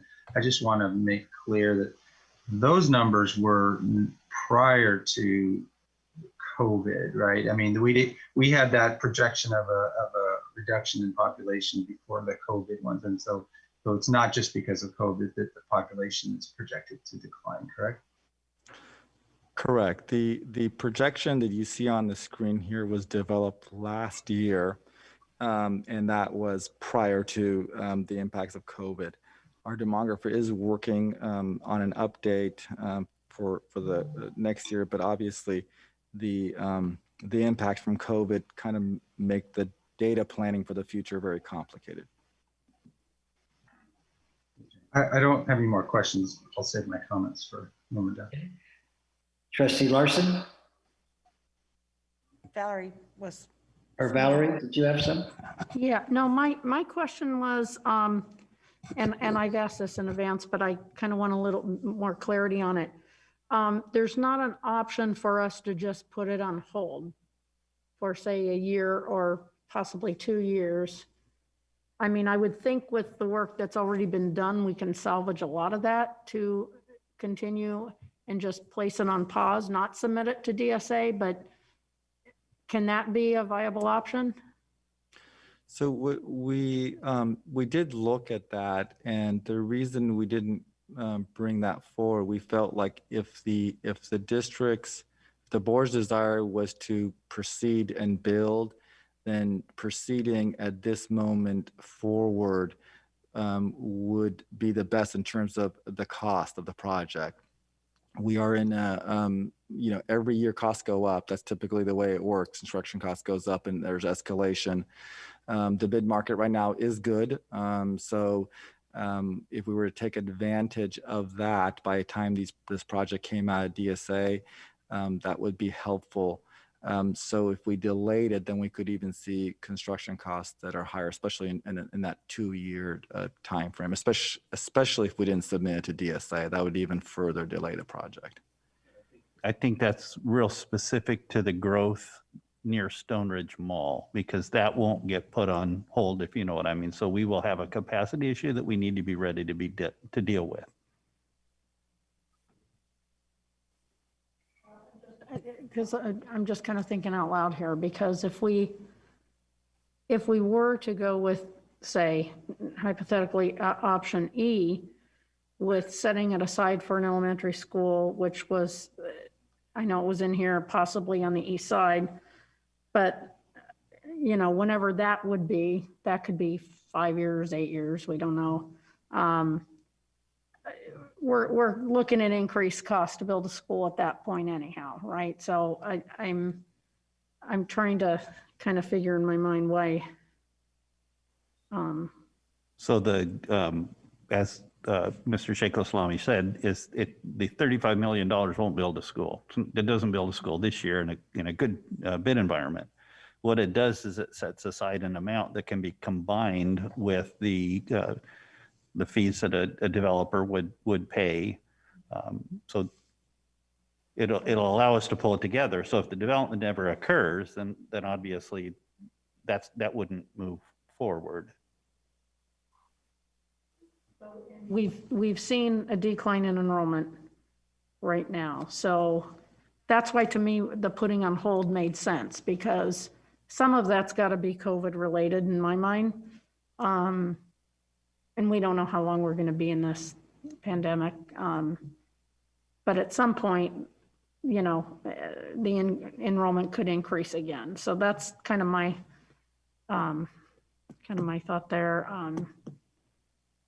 Okay, in terms of questions, I think that's the only question I have. So one thing, Valerie, I may add Yeah. is the proposal E does recognize that we need some capacity increases, especially at Lipscomb, so that the near or medium term capacity issues would get addressed. The longer term issues are based on more growth, right? That right now we don't see, you know, we don't know what's going to happen with the East Pleasanton project. The other issue is the rebalancing of the schools. We're imbalanced, right? And so if Donlan was built and all the kids in the Donlan area attended Donlan, you would now have, you know, a Moore or an Alisal or others really draw down in enrollment. So it's kind of looking at that and trying to solve some of the issues with trying to modify the boundaries.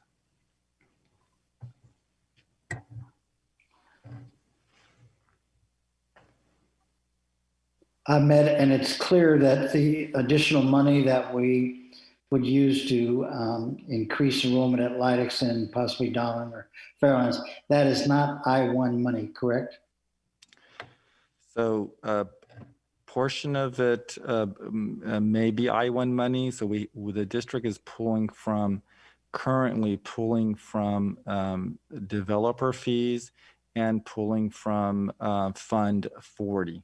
And then the measure I-1, what we would do is we would, you know, basically look at all our funding and all the project scopes and bring back kind of an updated implementation and budget plan, which would include measure I-1 dollars and those two other funds that I indicated, but would make sure that of the measure I-1, that $35 million would be set aside from future bond sales for that new elementary school that we've discussed.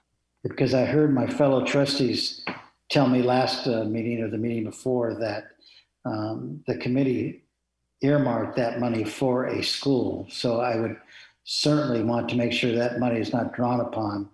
And if we didn't build a school in East Pleasanton because something happened or whatever, then that money just would not be drawn. Is that correct? That's correct, to the $35 million that you've indicated. Okay. The other thing I was going to try to answer Trustee Arkin, if we put it on hold, the costs don't go on hold. They keep escalating, unfortunately. So in 2 years, it could be another $15 million. And probably Mr. Van Pelt could answer that better than I could, but it will keep going up and won't be going down. Eric, are you listening? Yes, I am. Yes, construction costs typically do go up year to year. We as everyone else is. We're in a very weird time right now. Normally I can tell you 3-4% per year. With what's going on with the global economy and COVID, it's a tough one to predict, but it will likely go up. Yes. Yeah. And I'm not sure where we would get that money.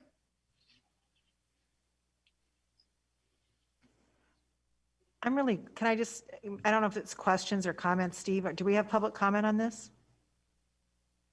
One? None? Well, it's not really a question. Go ahead, Joan. You know, when we put Measure I-1 on the ballot, we had $1 million in there for planning purposes for the new school. We also put said $35 million, which we knew even then at the time that wasn't enough really to build a new school, but it was what we could carve out given all the other constraints of the bond for the ballot. And, you know, we made promises, which I think we've reiterated last time and fully intend to keep, that we wouldn't sell 35 million in bonds unless we were going to try to build a new school. I'm really glad to see this additional option to me, because I feel like my concerns, you know, right now we're in a hold harmless for our ADA. But by the time this new school would be built, by the time E10, as currently proposed, would be built, you know, we would be no longer in that, and we don't know what that, you know, whether we're going to continue to see a decline because people have decided to put their students in private school or they've decided to move to somewhere else. And while we're in remote, they may still be attending our school, but they're not really here. And so we just don't really know. And so by the time this E10 would be built, we may have, you know, we may be solving some of the growth in certain areas, but we may have an overall revenue drop because we'll have less ADA at that point. And we just really won't, you know, we really won't know what that is for a while yet.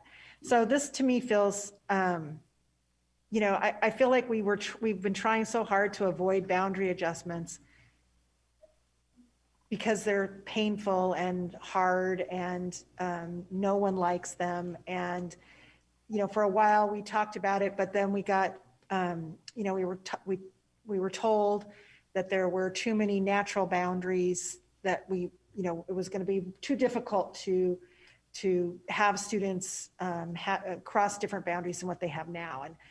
And so I just really think that it unfortunately, I think it's time we need to actually look at boundary adjustments, and we won't go into all of the different considerations you have to take in, you know, you have to look at when you're doing that. But, you know, we do already know that we have near-term growth at the Stone Ridge Mall because those things have been approved and they're going to go forward, and we know what the student generation is going to be from those areas. So I really like this this plan. We will be able to combine it with the bond dollars, with developer fees, and, you know, whatever the development agreement is, if the east side goes through, and we'll be able to build a school there. In the meantime, we'll be able to house the students that we are generating now and in the near term. So I'm, you know, I know this wasn't easy in the midst of everything else you guys are dealing with, to have to kind of circle back around and come up with something new.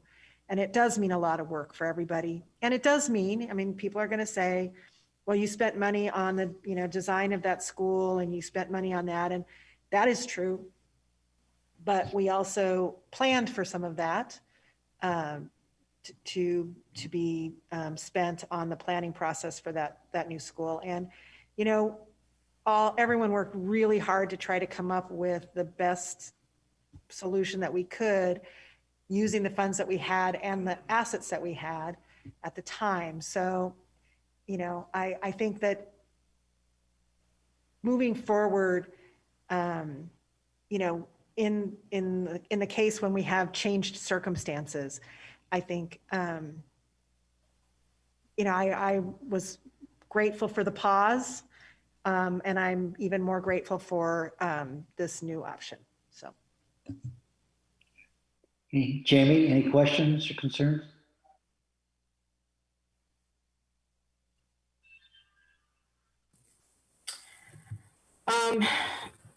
Yeah, I mean, the option E sounds pretty interesting, although I'm still kind of have a question about if, and what was the option where we would do the dual immersion school at Moore? Because then that might take some, you know, kids away from where it's crowded over to that school. I mean, that's the whole idea of that. But we don't know how much that will cost or how that would really work.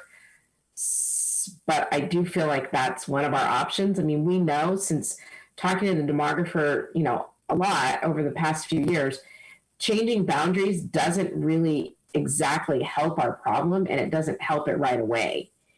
So,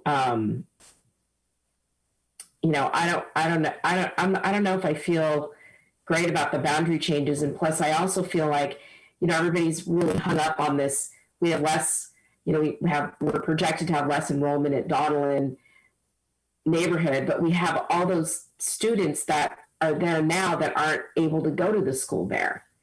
So somehow, I don't know if E addresses that. It actually doesn't address that. So then what would we do with all the students, you know, in the Donelon neighborhood that are overflowed everywhere else? I mean, they're just going to continue to be overflowed. And the kids in that neighborhood aren't, you know, still going to be able to go to their neighborhood school.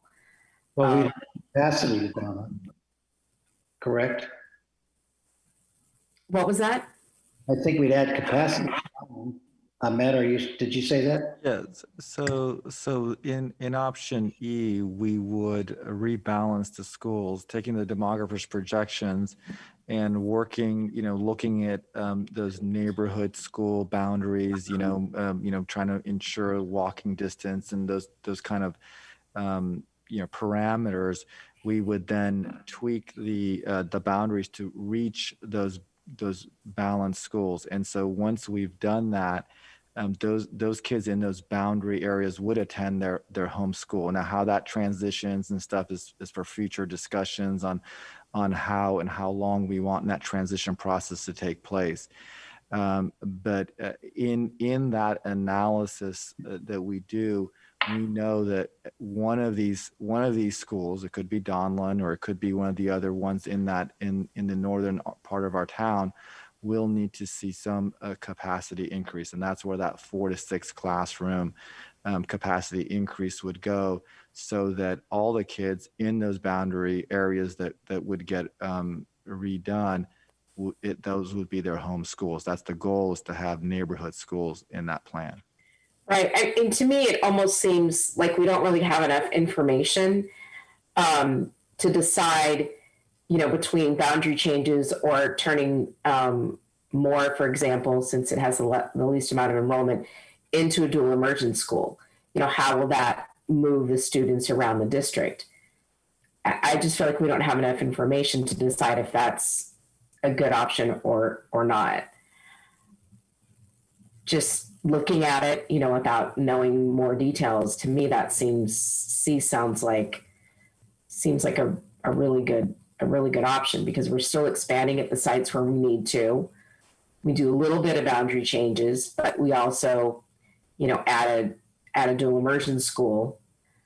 And we don't even know how many students would want to go to the dual immersion school. I mean, maybe that would really free up capacity, you know, where we need it without doing boundary changes. And I think we just don't know. So if I can respond to that, Jamie, I think there's opportunities for us to talk about a lot of programmatic additions that could be attractive to members of our community. We have talked about a Mandarin dual immersion program, whether it goes at that school or a different school. You know, that's not really the issue, but we do need to and will have that conversation with both our instructional staff and our parents looking at the programmatic needs and what people have interest in. We don't want to build a program that is not going to be a full program. So there's a lot of work to do in that area. It still does not solve the problem of the Stone Ridge Mall growth area.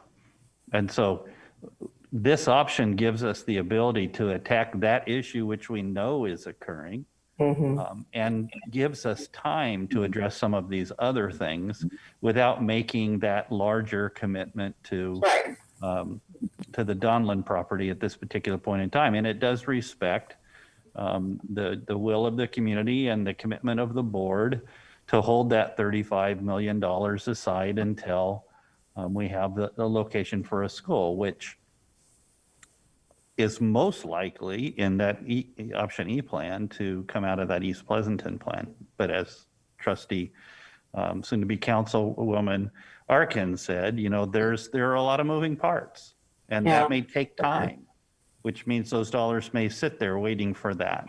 But the only thing worse than spending the money now and not having an answer later on is to not think ahead in order to prepare for that eventual happening, whether it's in 5 years or 8 years. And so this gives us the opportunity to set those aside for that purpose at this time.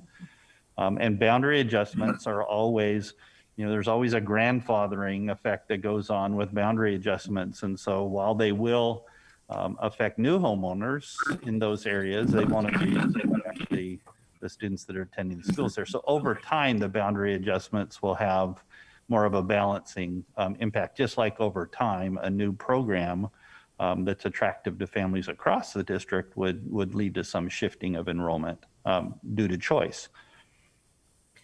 I just want to clarify something, though. You just mentioned that the dollars would sit there. We would not issue the bonds. Correct. So I just want the the bonding capacity would sit there. No, that's actually a very good clarification. I appreciate you. Because the money's not just going to be sitting in the bank. The money isn't even going to be issued to us. So nobody has to be paying back on that part of the bond because we're not issuing it. That's, I think, maybe a clarification that we need to make really clear for people so they realize they're not paying that back. I think you know, you guys put a lot of thought into this. I think E will probably work. I mean, we do have the issue at Lipscomb, and you know, we're going to add some new classrooms. I think that'll be really great, and you know, it'll make some of the sites, Lipscomb already feels more modern, but whatever other school gets more classrooms will get a little bit more modernized. I mean, it's just really too bad it's all water under the bridge now, but the property in Del Prado, that's really super unfortunate. But anyway, I mean, I think probably E is the best way to go. Do we have any more comments or questions? You know, President Maher, I have comments, but we have public speakers. Can we go to that before comments? Do we have someone, Patrick? We do have one. Okay. Before I end this part of the trustees' question, does anybody has a question before I move to public comment? Okay, Patrick. Okay, so our one public comment on one is from Kendra Mayotte. And Kendra, if you're with us, go ahead. Hi, board. I come to you to speak tonight about the E10. I live in Val Vista, and I was the community rep for our neighborhood for the E10 school. And just a couple things I'd like to remind you about with E10. E10 is over budget. It does not come in under the 35 million mark. And we do not have all the funds for E10 yet. And with E10 going in behind Donlin, it became an extremely tight site with E10 and Donlin sharing just a football-sized field for their playground and everything. And so I really hope you do consider these other options. Definitely, Donlin needs to be, in this area needs to be, it's set up as a neighborhood school. Our streets are designed to accommodate neighborhood traffic. They aren't accommodated They aren't designed to accommodate traffic from people coming from further out in Pleasanton. And the city did not have any plans to make street improvements. We were going to get better sidewalks, but we weren't going to get wider streets.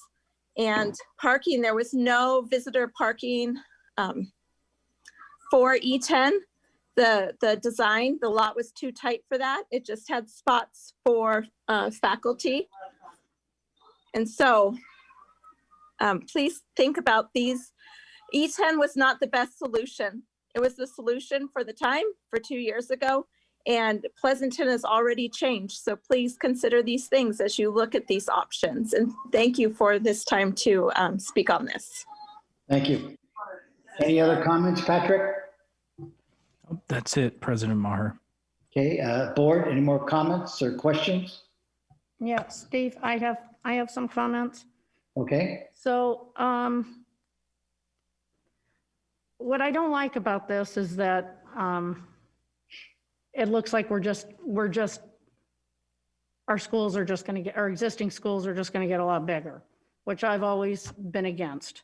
The impact to the students at the schools, not to even talk about increased traffic around neighborhoods, but I think, and I would kind of preface what I'm saying, you know, when we're talking about options saying increase capacity to, when our capacity that we have is 600 or 700, saying 896 to 940 or larger even, you know, the board put a lot of thought into the 600 to 700 number when we did our facility master plan a while back. So my suggestion would be, you know, not just on a whim, let's just change the number. With this next board that will be seated, I think maybe have another conversation. If that's the direction of the board to go larger in schools, then that's the direction of the board. But maybe look at the facility master plan again too and do another update. I think that would be a good something to do in the near future here, along with the demographer update. I think some of the other comments I have, we've talked about like Moore Elementary. Moore Elementary is about half geographically the size of most of our other schools. So when we have 300 and some students, I remember when that school was getting built and they said it is built to house 300 to 400 students. That was it. Now they did have to add right away another 2-story building there. So it can accommodate more, but it is geographically a lot smaller area. So I think, you know, that needs to be taken into consideration. We can't bombard a school like that with, you know, a dual immersion program, which I think a dual immersion program would be great, I think, but just something to consider as we think about particular schools.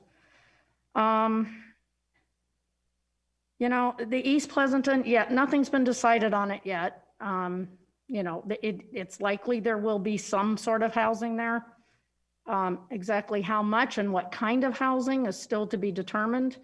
I think with the city's help, we can advocate for the developer to help with the school there. I think the 35 million we have in our bond really should be helping the northwest area of our city where we're having, you know, the overflow issues and where we're having the most impact with enrollment right now.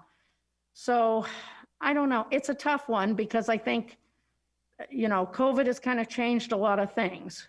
We increasing capacity right now, you know, it sounds like we don't really have to do that right now because even if we're going into hybrid and remote learning both, we don't need as much space. So that's why I thought putting it on hold for a bit. Yes, costs increase and they will continue to increase, no, you know, no doubt, as time goes on.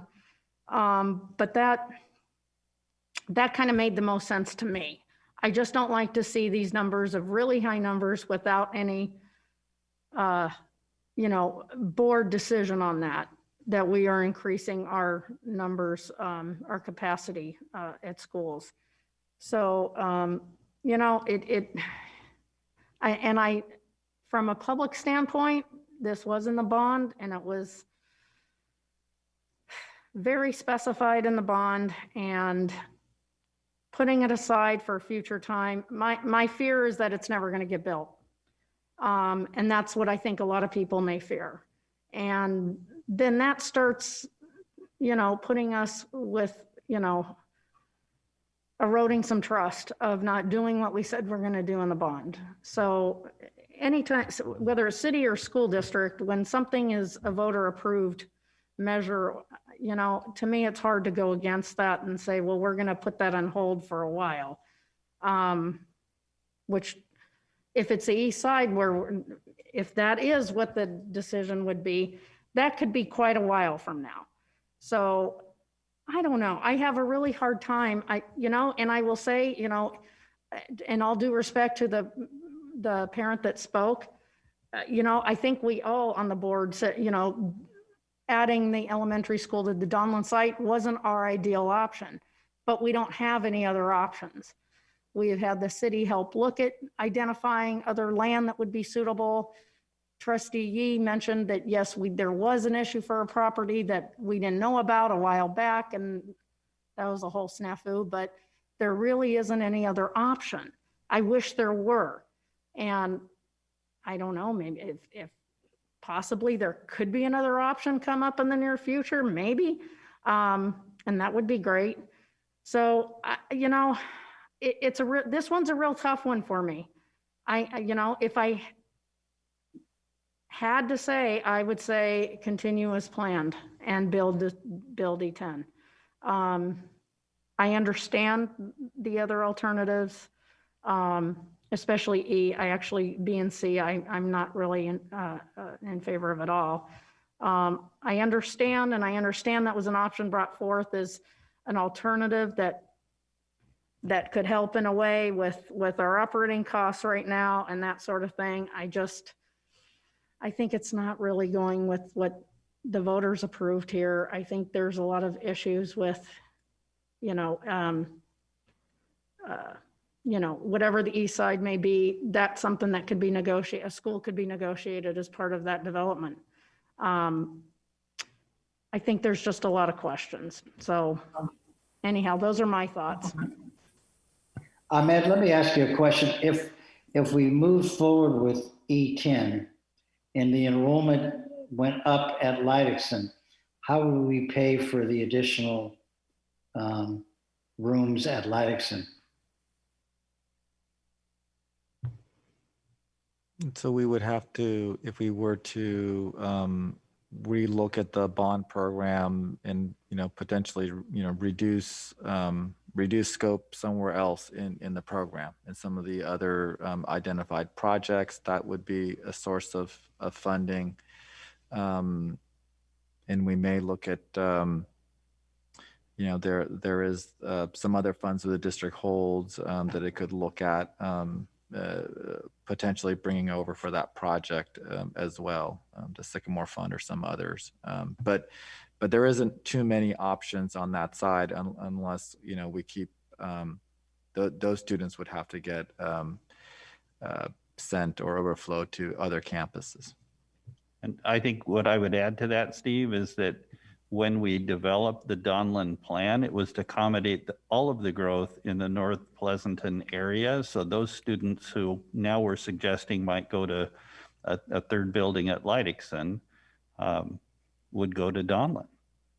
So they'd have to come across the freeway to attend that school. So I don't think it's a both option with the E10. E10 is the solution, or one of these other options are the solutions. I think the biggest dilemma really is, sort of what Valerie was saying, we promised the community an elementary school, but it doesn't really work out now as much because we don't have the money to be able to run it. That's the biggest problem with going forward with E10. And while it does give us classrooms where we need it, we also need classrooms, at Leidixon. So, I wish we had a crystal ball. If we had a crystal ball, we could figure this out a lot easier. But I also, at the same time, for the people who really believe that, we said we would build an elementary school, but I don't think that we should build an elementary school and put the district in financial jeopardy. That doesn't really make sense to me. Well, a lot has happened over 4 years too. Yeah, and then, and putting it on hold, I don't really, look how long it took us to get to where we got, just to get Lipscomb built and just to get this far on the project. And, every project takes a couple of years before you can actually even start to see build-ups. So it takes a long time in the school district world to build anything. There really isn't an easy answer here, but I think that option E probably hits most of the concerns that we have, the closest ones in front of us, with still thinking into the future. Yeah, and I just would, a couple comments on my side. So, I think Trustee Arkin actually makes a really good point around the facility master plan, and, that we did kind of come up with that number. But my recollection of the facility master plan is our number one goal for our elementary students was the neighborhood school. That was really the thing we were looking for. And I feel like option E best addresses the neighborhood school. With the E10, you'd have people coming across the freeway from the Stone Ridge Mall to go there, right? And I don't know that that's a great idea. So there's that. I do think fiscally, being able to expand on the stubbed out Lipscomb, it's going to be the cheapest option. And having them, and if we can act quickly on that to where, that's added on as part of, I don't know if it's possible to do as part of this project that we've got going on, but that has a lot of value. But the one thing I would disagree with you on, Valerie, which is a rare thing, is the developers being able to fund us a school. I don't think any developer is going to pay for a school. They might give us the land. And this is the question I asked in the city liaison a meeting, and they said, well, or city joint city meeting. And they said, well, they might be able to give us the land if they have the proper density or whatnot, but they're not going to give us, other than developer fees, they're not going to pay for a new school. So I really think we're going to need that. And I think the only way we're going to be able to do that, short of a whole nother bond, which didn't go so well this past year, is to save this money for that more. So that we address the urgent need at Lipscomb on the west side. We put $30 million aside for east side if that comes along, whether it's 3 or 5 years, and then we do try to, with boundary adjustments, we try to accommodate the main goal that we had, which was the neighborhood school. So that's my perspective. Sorry. I was going to say, if we enlarge some of our campuses, will the time it takes to do that, will that be quicker than if we even built the E10? That's a good question. I think that Lipscomb is obviously in the best position because we have the team in place, and we know the type of buildings and stuff. So that one. If you look at expansion at another elementary school, once we figure out how the balancing, I would put it on the same time schedule as like the Heart, where we can move pretty expeditiously with the type of buildings that we're now putting in place, which are permanent construction, but they're pre-approved in terms of their design concepts, and so those have a quicker turnaround time. So I think putting together a 4 to 6 building and increasing capacity at another location and at Lipscomb can be probably done, if not sooner than E10, definitely on the same time schedule. Okay. I think Sachi's got something to say. Sachi has a question. Oh, Sachi, go ahead. I'm kind of new to this. Have you guys considered the impact of what an expanding elementary school is going to do to middle and high schools? Because I can say Foothill's kind of crowded. I'll just say that. Like, my class sizes are kind of getting ridiculous now, and it's not the best. Like, I remember my science classes were always like rushing for materials and stuff like that. Like, if there's a new elementary built, then there's going to be new kids, and those in the next 5-10 years, those new kids will be in the middle and high schools. And isn't that going to require more funding to expand the middle and high schools? That's a really good question. We do have capacity at our middle schools and our high schools. The 2 high schools are getting new buildings, and so that will replace some of the portables and add some flexibility in their capacity. I think in looking at the potential growth of the East Pleasanton project, we could look at that as a K-8 school potentially. I mean, these are, big concepts that need to be much further developed. But if we did look at it at a K-8 school, it would reduce enrollment at the middle schools. However, that does have an educational component to it. And, a K-8 school is much different than our complete kind of system that we have right now. So those are really good questions.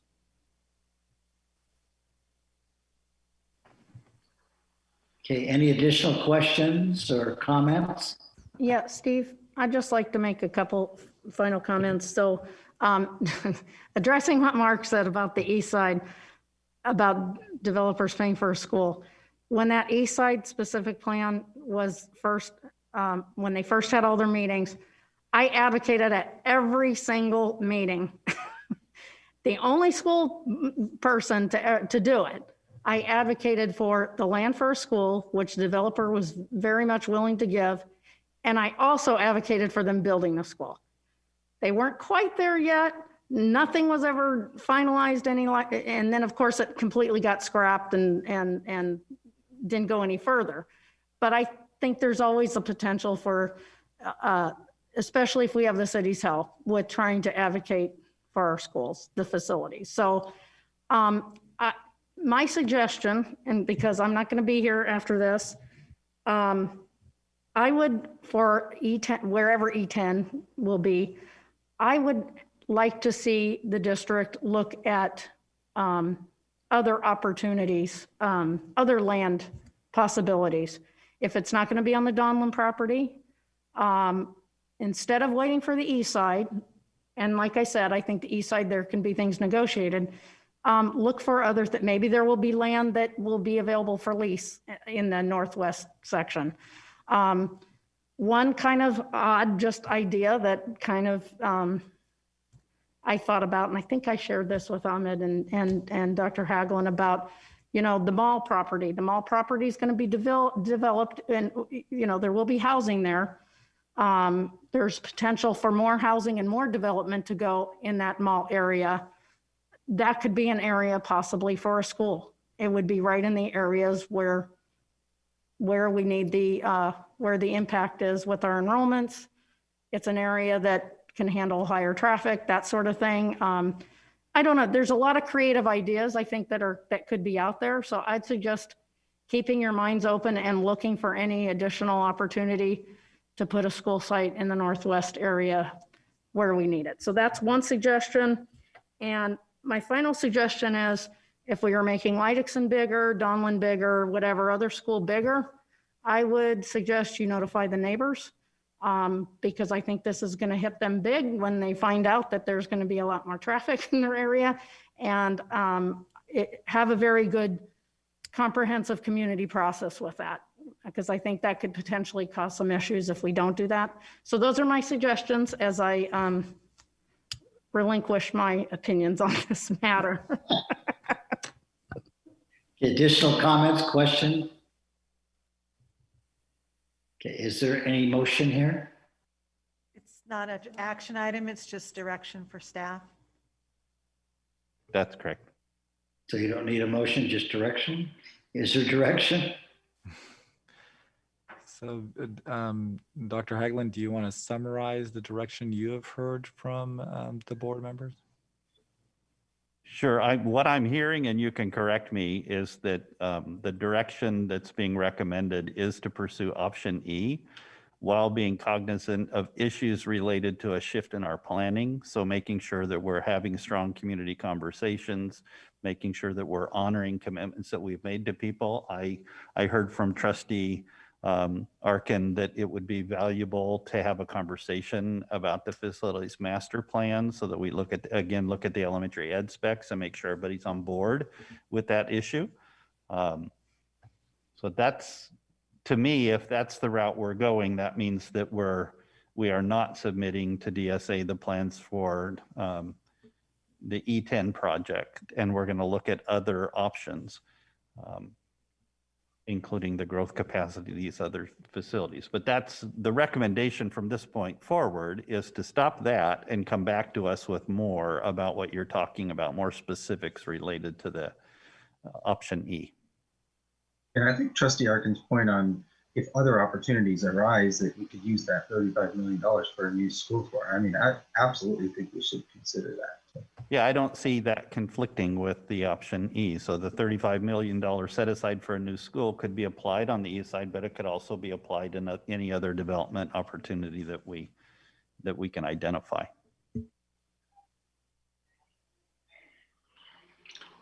Okay, so you have your direction? Yes. Okay. I don't think we have to, maybe we have to go a couple more items and then look at extending the meeting since we've just finished 12:1. It's 9:22. Okay, let's go to 12.2, report discussion, possible action to approve the agreement with Creative for COVID-19 testing. Great. This one is an item that we have been discussing for a few sessions here. The last session we had the NIHART group was here, and we had a discussion on OPEB. We indicated to the board at that time that we would bring back a resolution and action item to establish a CalPERS Siebert Fund. So I'm sorry, Ahmed, did we pull 12.2? Did we pull 12.2? 12.2 is testing. Right, so not the curative contract. Oh, okay. Sorry about that. I had gone on to 12 point. So at this point, sorry about that. My mistake. At this point, I'd like to introduce our Senior Director of Procurement and Technology, and she'll introduce the item on our bringing on board curative labs for testing, COVID testing. Amy? Good evening, members of the board, cabinet, and community. As we plan our school reopening, one of the recommendations of the state is for routine COVID surveillance testing of all essential workers, especially those who provide essential services to members of the public, as we do in schools. The Alameda County Public Health Department has affirmed this recommendation by encouraging monthly surveillance testing. This is also a recommended item in the Alameda County Office of Education school reopening checklist. The Alameda County Office of Education has identified a provider that can partner with Alameda County school districts to provide this service. Curative Labs, a laboratory that is certified by the Center for Medicare and Medicaid Services to provide human sample laboratory testing services, is the recommended provider.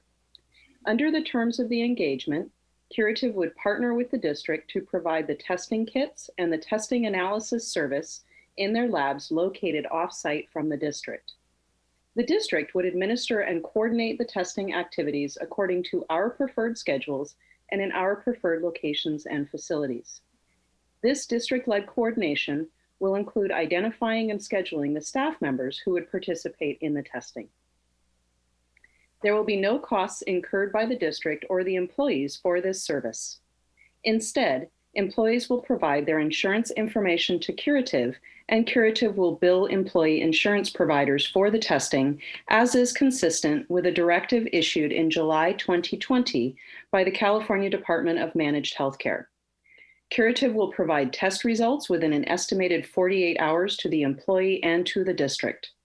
Employees will provide consent for the sharing of their personal medical information by completing a HIPAA waiver at the time they undertake the testing. The administration expects to provide this testing centrally at the district office using walk-up and/or drive-through services in a designated location. Staff employed by the district and managed in our Student Services Department will provide check-in services and will proctor the test for employees. Employees will actually administer the test to themselves to minimize the contact and mitigate any risk of COVID transmission. Earlier this evening, during the consent agenda, item 11.7, you approved the testing and contact tracing classification that will be used to staff this work. The test is a mouth swab PCR test that tests for active viral load, not an antibody test. It should also be a much more comfortable test than the nasal swabs that have been used in some testing locations. So I'd like to take a quick moment to share a video that gives a great overview of the simple testing process. And fingers crossed that my bandwidth and technology will work as we share this video.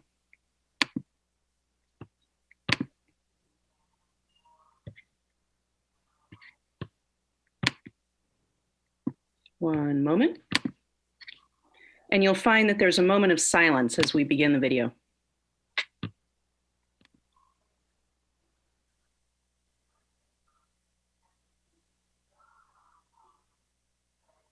One of the keys to reopening schools in Alameda County is to increase access to COVID-19 testing. This is critically important for all school personnel to have the opportunity to get tested at their school site with a simple and clear process. Thanks, Rose. Yeah, you too. Good morning, Rose. Here's your test. Are you all set? I am all set. Okay, and when you're done with the test, if you could place it in the box. Okay, thank you so much.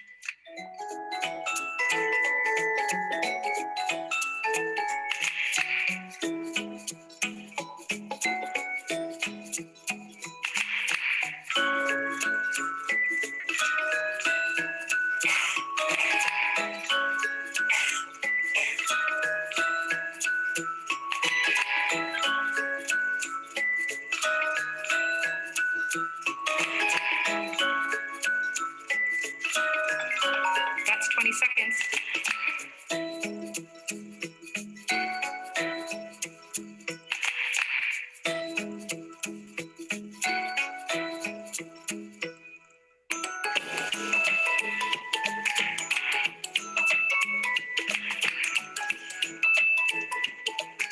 Thank you. Have a great day. Thank you, you too. So how was that? It was easy. Wasn't bad at all. It's not so bad. So we want to make sure that everybody has an opportunity to get a test in a place that's convenient for them and that they get the results right away and make sure it's relatively painless. So thank you so much. I appreciate it. Thank you very much. So I couldn't be more grateful to have the option for our school teachers and staff to have access to testing right at their own sites.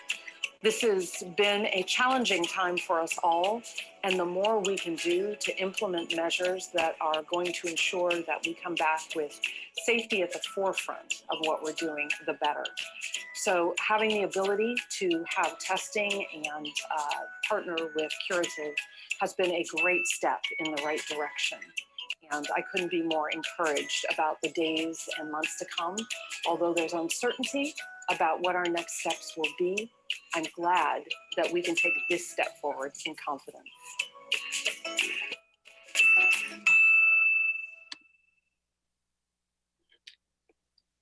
So in order to facilitate a smooth adoption of this service throughout Alameda County, the ACOE has entered into a master agreement with Curative. Districts may opt to obtain the same terms and conditions as have been agreed upon between ACOE and Curative by executing a rider agreement to the ACOE agreement. So tonight, the administration recommends that the board approve the Curative ACOE rider for the Pleasanton Unified School District. And with that, I will now turn this over to you, President Maher, for any questions or comments that the board or community may have before you consider action on this item. Thank you. Okay. Do we have questions from the board, trustees? I have a question. So in the Q&A that the board asked earlier this week, it was unclear to me, is the testing going to be mandatory for our employees?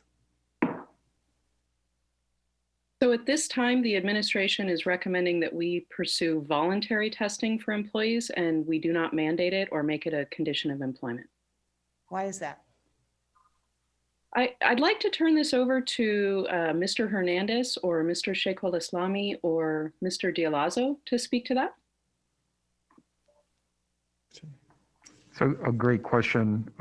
We were still navigating the issue of having it a mandated or a condition of employment for our employees. That may take some negotiating. Obviously, we want everyone to be safe. We want to make sure that everybody gets tested, but to compel someone, currently we don't have a board policy other than the tuberculosis testing as a mandated condition of employment. That would take some action by the board. It also takes some action of negotiating to get us to that point. That said, everybody needs to participate in the testing only because that's the way that you're able to provide safety for everyone. So we are encouraging, but that is an item of negotiation that I would hope our partners would engage in, and also that we will need to engage the board in activating board policy if that's the direction of the superintendent and the board. Yeah, I would encourage that as well. This is, another step in taking safety precautions that protect all of us. And as a matter of fact, since I am an employee of ACOE, I had my COVID test today, and it is just exactly as easy as the board president Aisha Knowles demonstrated in that video. And I've also had the pleasure of having the nasal swab for a medical procedure that I had done in August. And this is nothing like the nasal swab. This is much, much easier and comfortable to process. So it doesn't take very long at all, just exactly as the video showed. So looking forward to getting my results tomorrow. So thanks.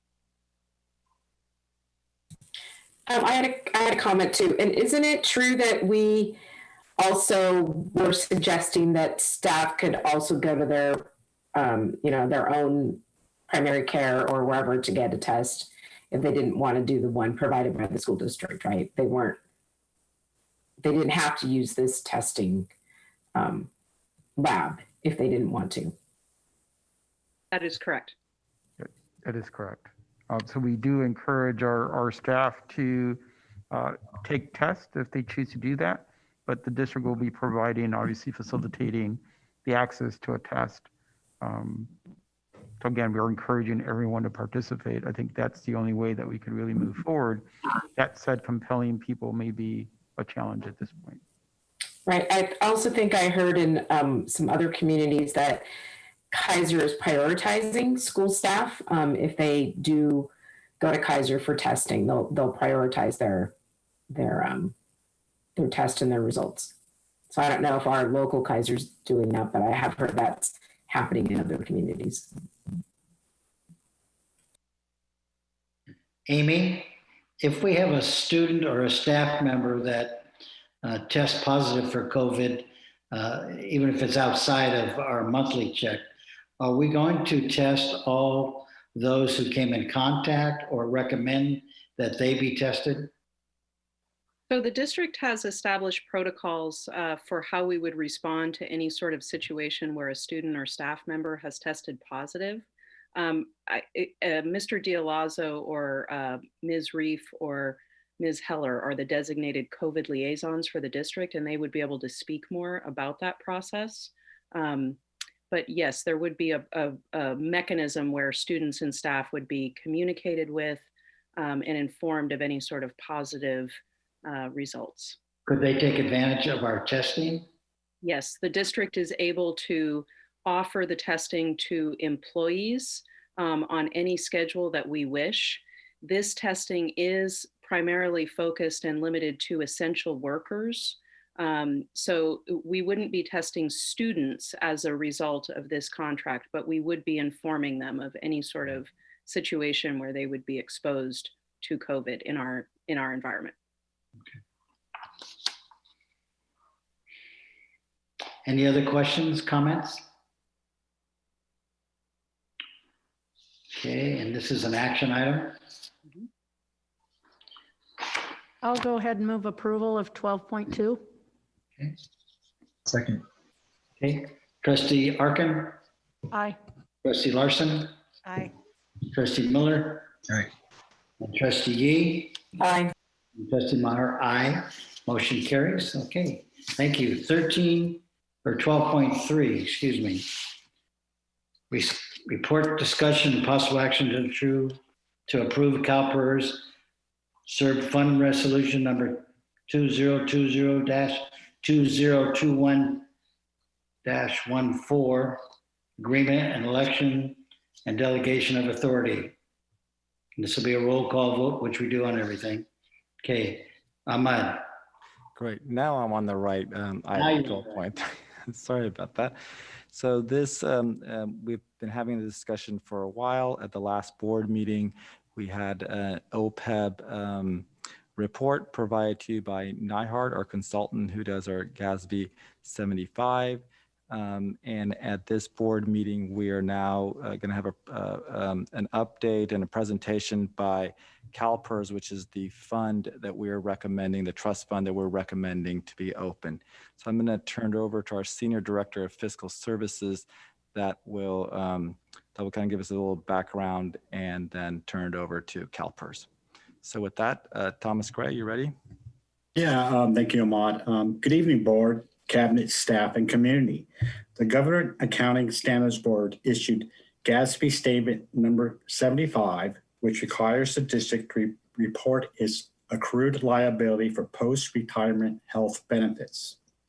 The most recent actuarial study for Pleasanton measured this unfunded liability at $32.9 million.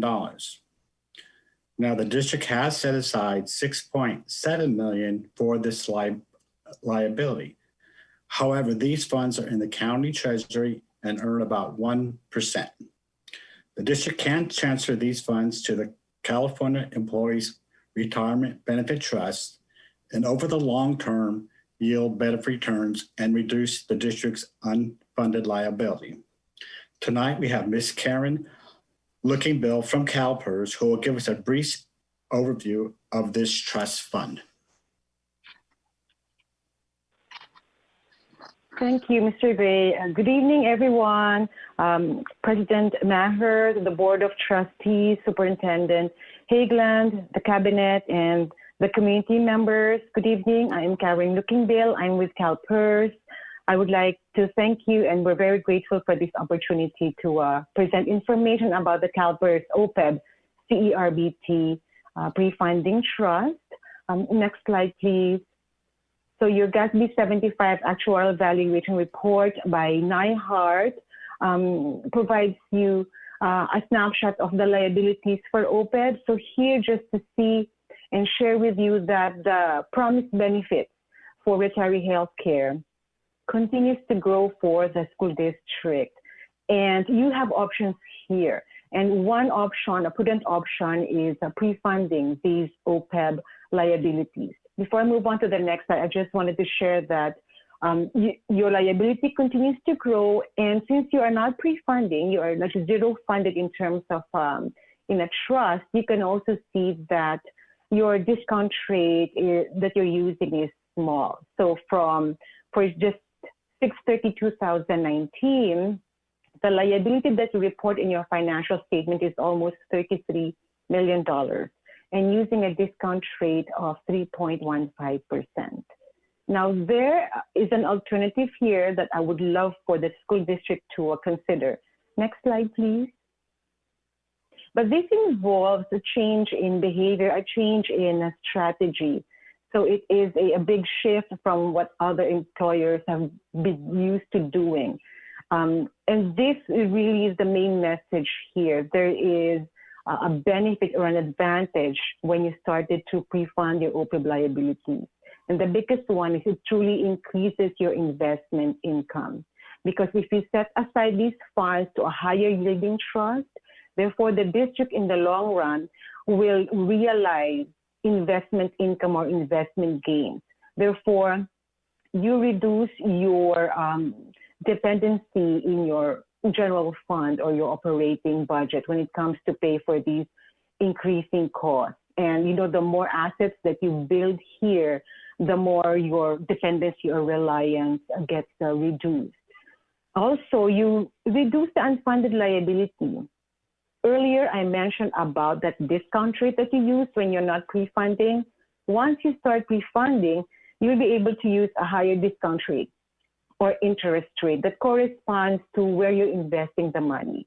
So when the discount rate or the interest rate increases, your total OPEB liability decreases. So there is an inverse relationship when it comes to that. And NIHART will be able to calculate that for you.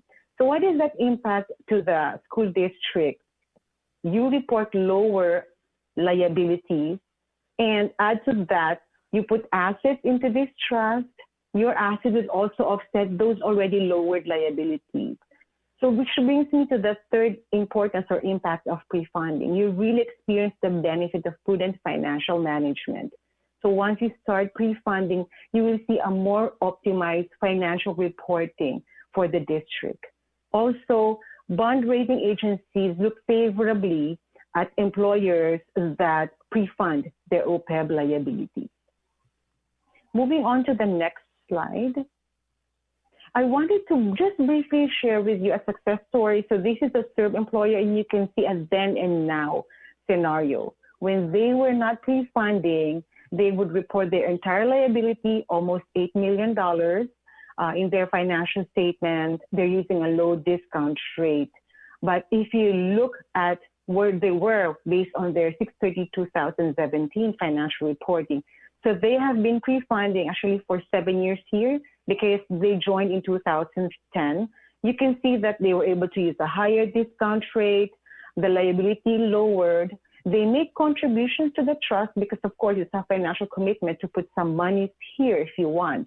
And given that they provided $1.5 million, the 7-year participation in the trust earns them investment income of $700,000.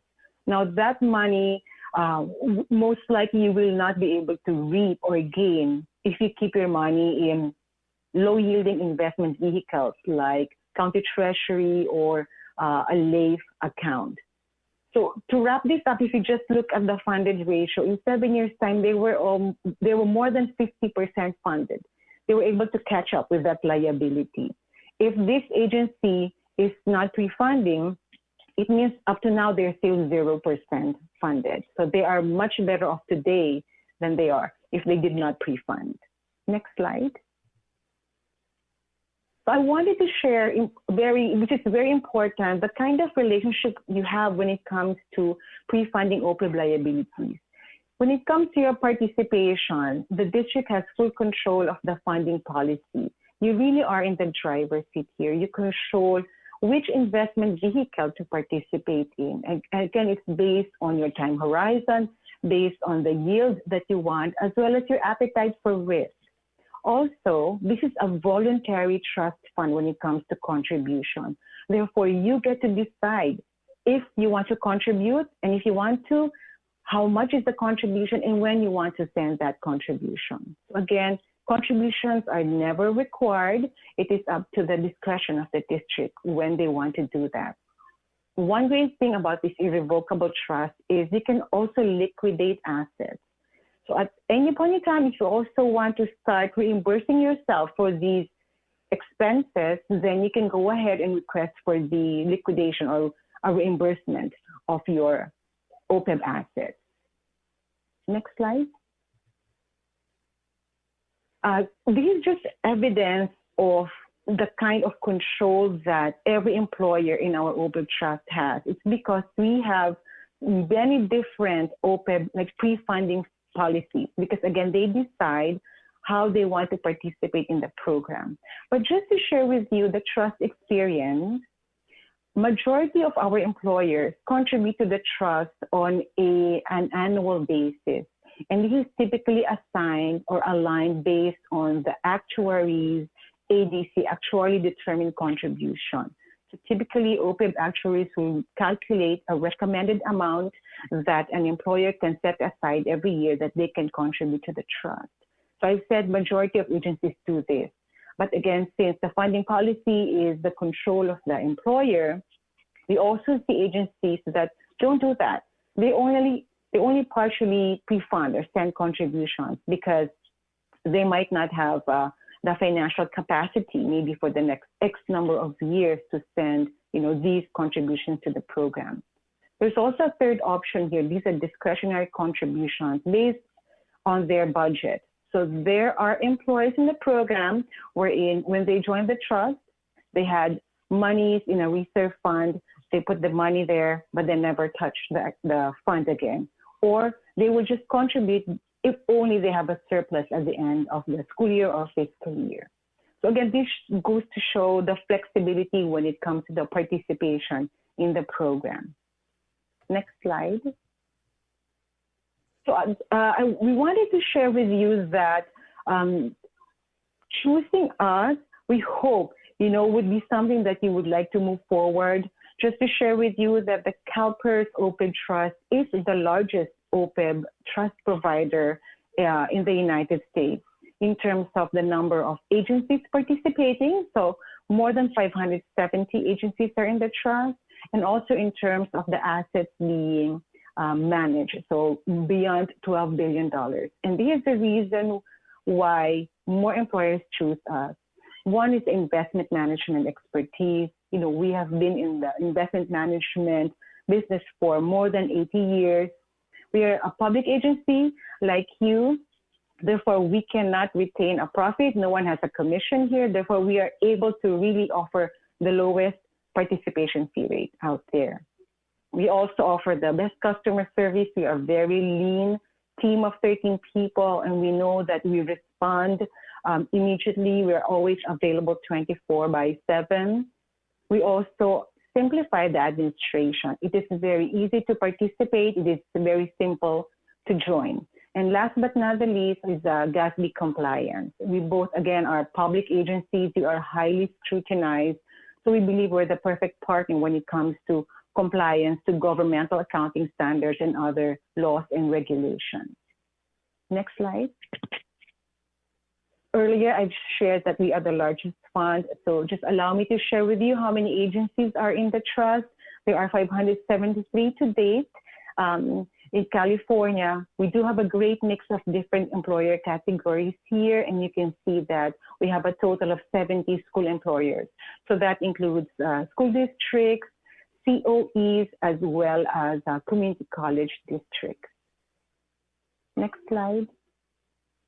So these are our menu of options. You have the flexibility to participate which investment vehicle that you'd like to invest in. So we have strategies 1, 2, or 3. Each would have its investment rate of return, near term or short term. So near term is 10 years, longer term is 60 years. And the last row you see here would be the investment risk or volatility profile for each of these strategies. You can choose one strategy, and in the future, if your plans change, you can move your assets from one strategy to another strategy at no cost to you at any point in time. Next slide. We also want to share that no matter which strategy you choose, you are going to be invested in a highly diversified portfolio. And you can see here the asset classes that you invest in. So on the first column, and what is the percentage or the allocation for that asset class. The benchmarks that we measure our performance are also listed in this column. So the way the investment policy is laid out is that the SERB OPEB strategies will mimic or will emulate these industry standard benchmarks. If we move to the next slide, this is our scorecard. This is how you hold us accountable. So based on our investment policy, how are we faring versus the benchmarks? And you can see here, for transparency's sake, we produce this report every month, that every every month, you would see the rates of return in several time periods. So as short as a 1 month rate of return, the strategy versus the benchmarks, and as far back as the ITD or the inception to date rate of return. And in all of these data points, you can see it's either the served strategies has met the benchmarks or they have beaten the benchmarks. Next slide. I mentioned earlier, one of our advantages, again, being a public agency, is our participation fee rate. So we do charge an all-inclusive fee rate of 10 basis points of assets under management. So it is a very low, stable fee rate. We only charge based on what we need to operate the program. So as a public agency, we are not allowed to over-collect or under-collect, and we cannot retain a profit.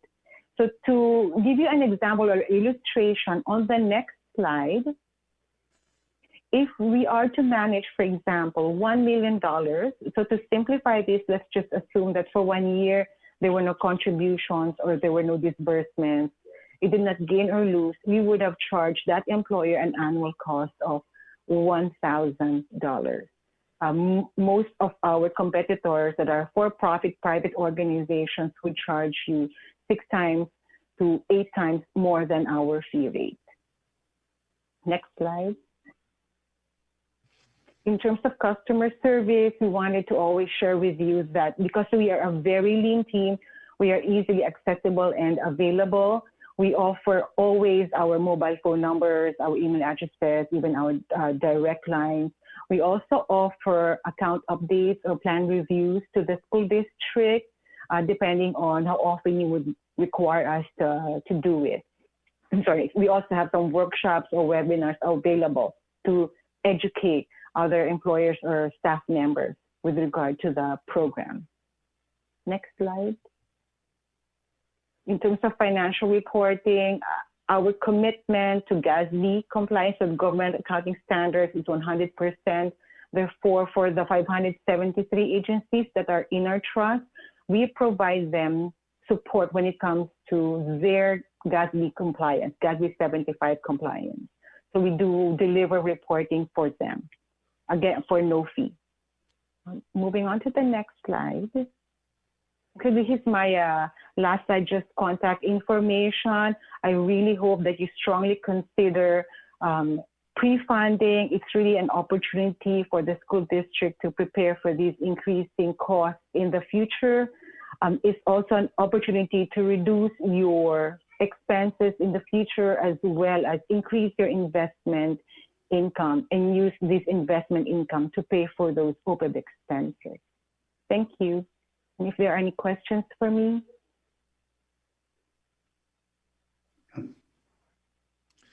Any questions, trustees? Nope.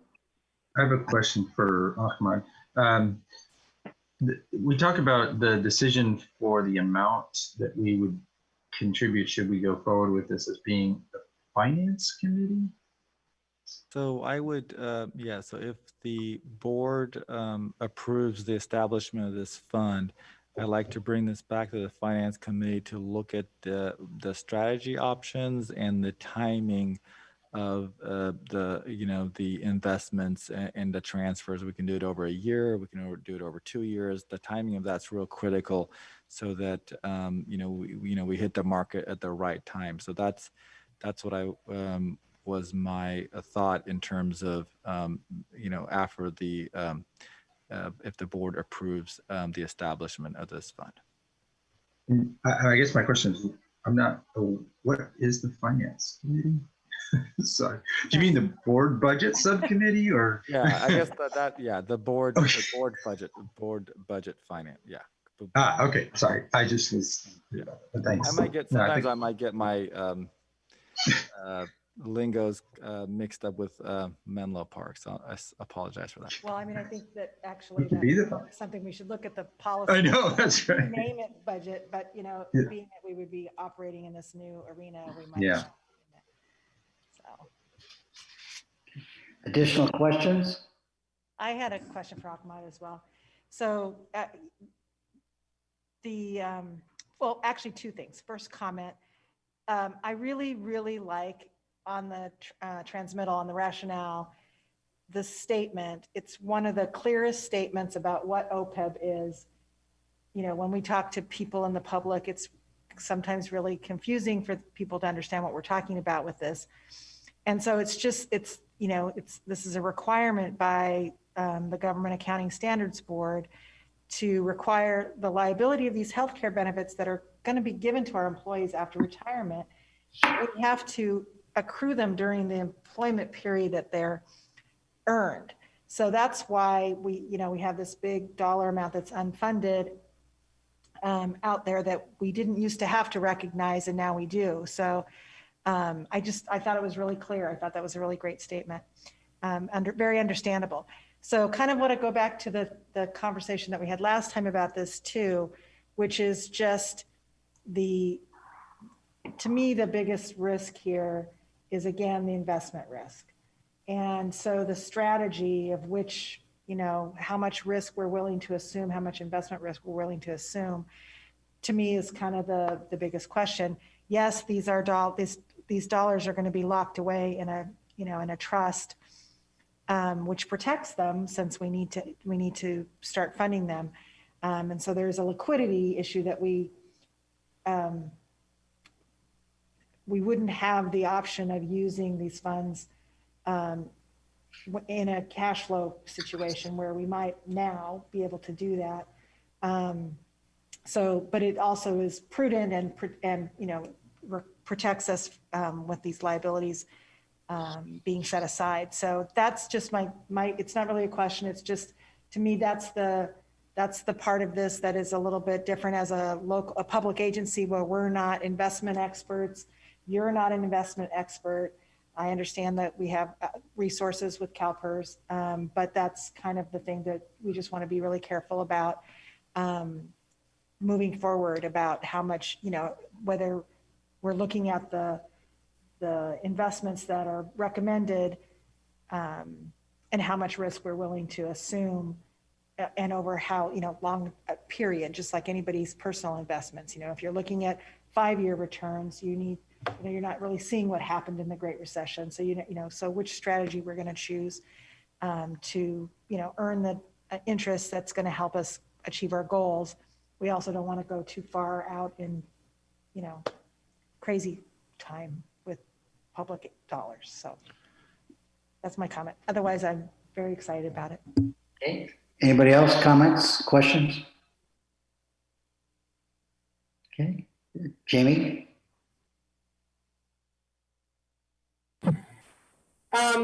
Yeah, I just am really excited that we're looking at this and all the work has been done. Thanks, Tom and Ahmed, for doing this. This is a long time coming. My first conference for School Board Association in 2008, this was one of the first workshops I went to, was learning how to deal with your OPEB liability. So I've raised it many times over the years, and it only took 12 years. So just wanted to make that comment. Thanks for all the work, you guys. Anything else? Is there a motion? Jamie, I think you should make the motion. Sure. I'll move, what's the item number? 12.4. I'll move 12.4. 12.3. 12.3. I'll second. Okay. Trustee Harkin? Aye. Trustee Miller? Aye. Trustee Larson? Aye. Trustee Maher? Aye. And Trustee Yee? Aye. Okay, carries. Do I have a motion to extend the board meeting? I'll move that we extend the board meeting no later than 11:30.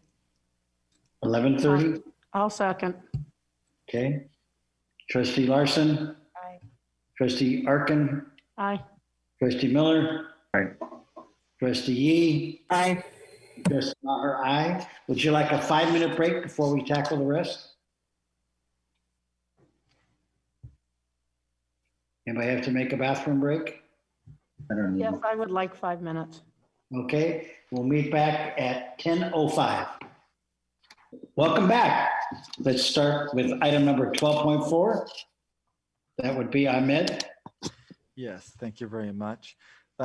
This item has been in the works actually also a very long time.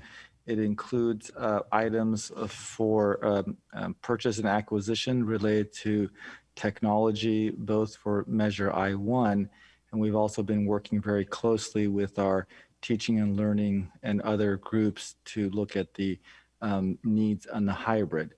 And so I'm going to turn it over to our Senior Director of Technology and Purchasing, who will present this item in detail.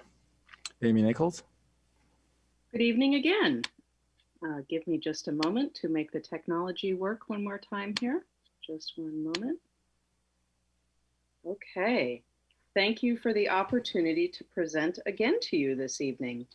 I'm here now to talk about classroom technology, specifically the hardware that the administration recommends be purchased to support our traditional classrooms, as well as to support the new technology integration needs that we have discovered during our recent period of remote learning and as we move into potential hybrid learning models. Tonight, I'm going to discuss two types of recommended purchases.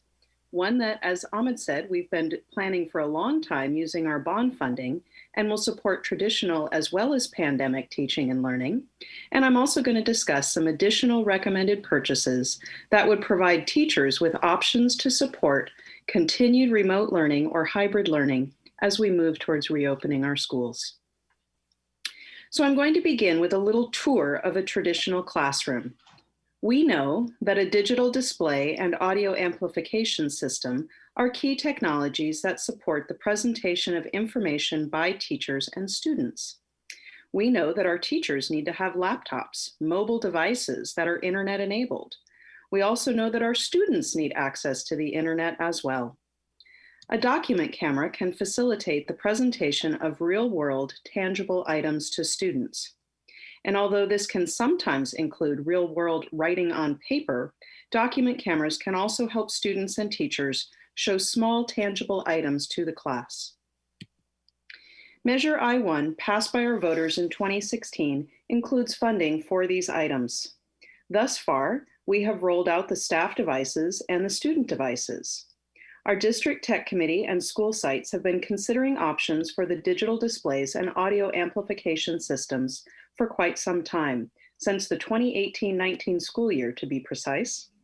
Some of you may recall that we have spoken about the pilot process for these solutions several times, most recently in January 2020, when the board approved the purchase of pilot interactive ViewSonic flat panels for all school sites and Csea projectors. Prior to the pandemic, all schools were able to evaluate a mobile interactive flat panel as a solution for that digital display. During this pilot period, some schools found that the interactive panels were not the best tools for their classrooms, and they preferred a mounted projector option, often due to floor space issues.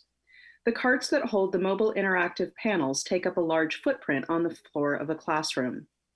So we identified Epson wall-mounted projectors that provided similar interactivity by projecting directly onto whiteboards in the classrooms in order to meet that interactive need that our teachers and students really liked. Since this past September, all staff have been invited to test out and try the various options in our Bernal showroom located at the district office. We have determined that both options are viable, and school administrators will be able to select either option that best meets the needs of the individual classroom facilities at their sites.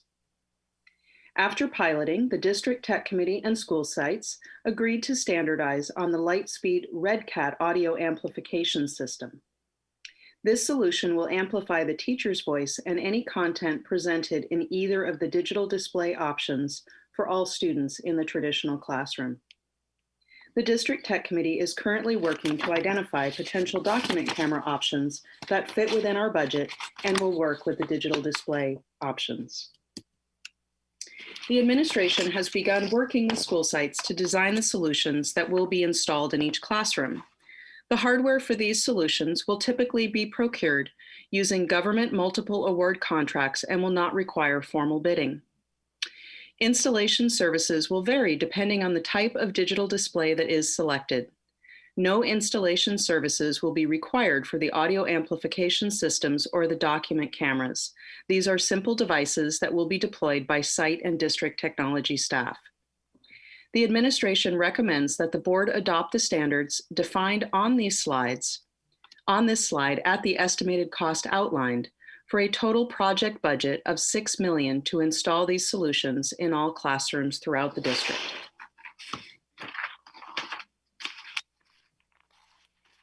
As you well know, since March 2020, much of our teaching and learning is occurring outside of the traditional classroom. Instead, instruction is occurring in Zoom or Google Meet classrooms. As we begin to transition back to school, some students may be learning remotely and some may be learning in our classrooms. During the past several months, the administration has gathered a great deal of feedback from our teachers and classified staff about what technology hardware is needed to support this new model. We have learned that teachers and students need to continue to share content with each other and want to be able to see and interact with each other when they do that. We have learned that Zoom and Meet don't make that combinations easy because often the number of people you can see on your screen decreases when you share content. As a result, many of our teachers want to use multiple displays with one device or want to use multiple devices at once in order to both see all their students and simultaneously share content. As we move into hybrid models, we will want to be able to share the entire classroom with our students who are learning at home and will need webcams and microphones to do that effectively. Feedback becomes a real problem if a room-based microphone is used. Headsets with integrated microphones for teachers and students who are teaching and learning in the traditional classroom is an option that addresses this issue. We have also found that students who are learning at home would benefit from headsets as it creates more privacy and fewer audio distractions for the at-home learner and the other children in the class. Recently, the District Tech Committee has met several times to plan what types of technology should be procured to meet these various needs. Our discussions have led us to realize that we will not be able to easily define a virtual classroom standard because teachers at different grade levels will have different needs. Teachers who are teaching remotely will have different needs than teachers who are teaching in a hybrid model. For this reason, the administration recommends that we provide a package of options to school site administrators and teachers to choose among as they are simultaneously planning their instructional activities for the remainder of the school year.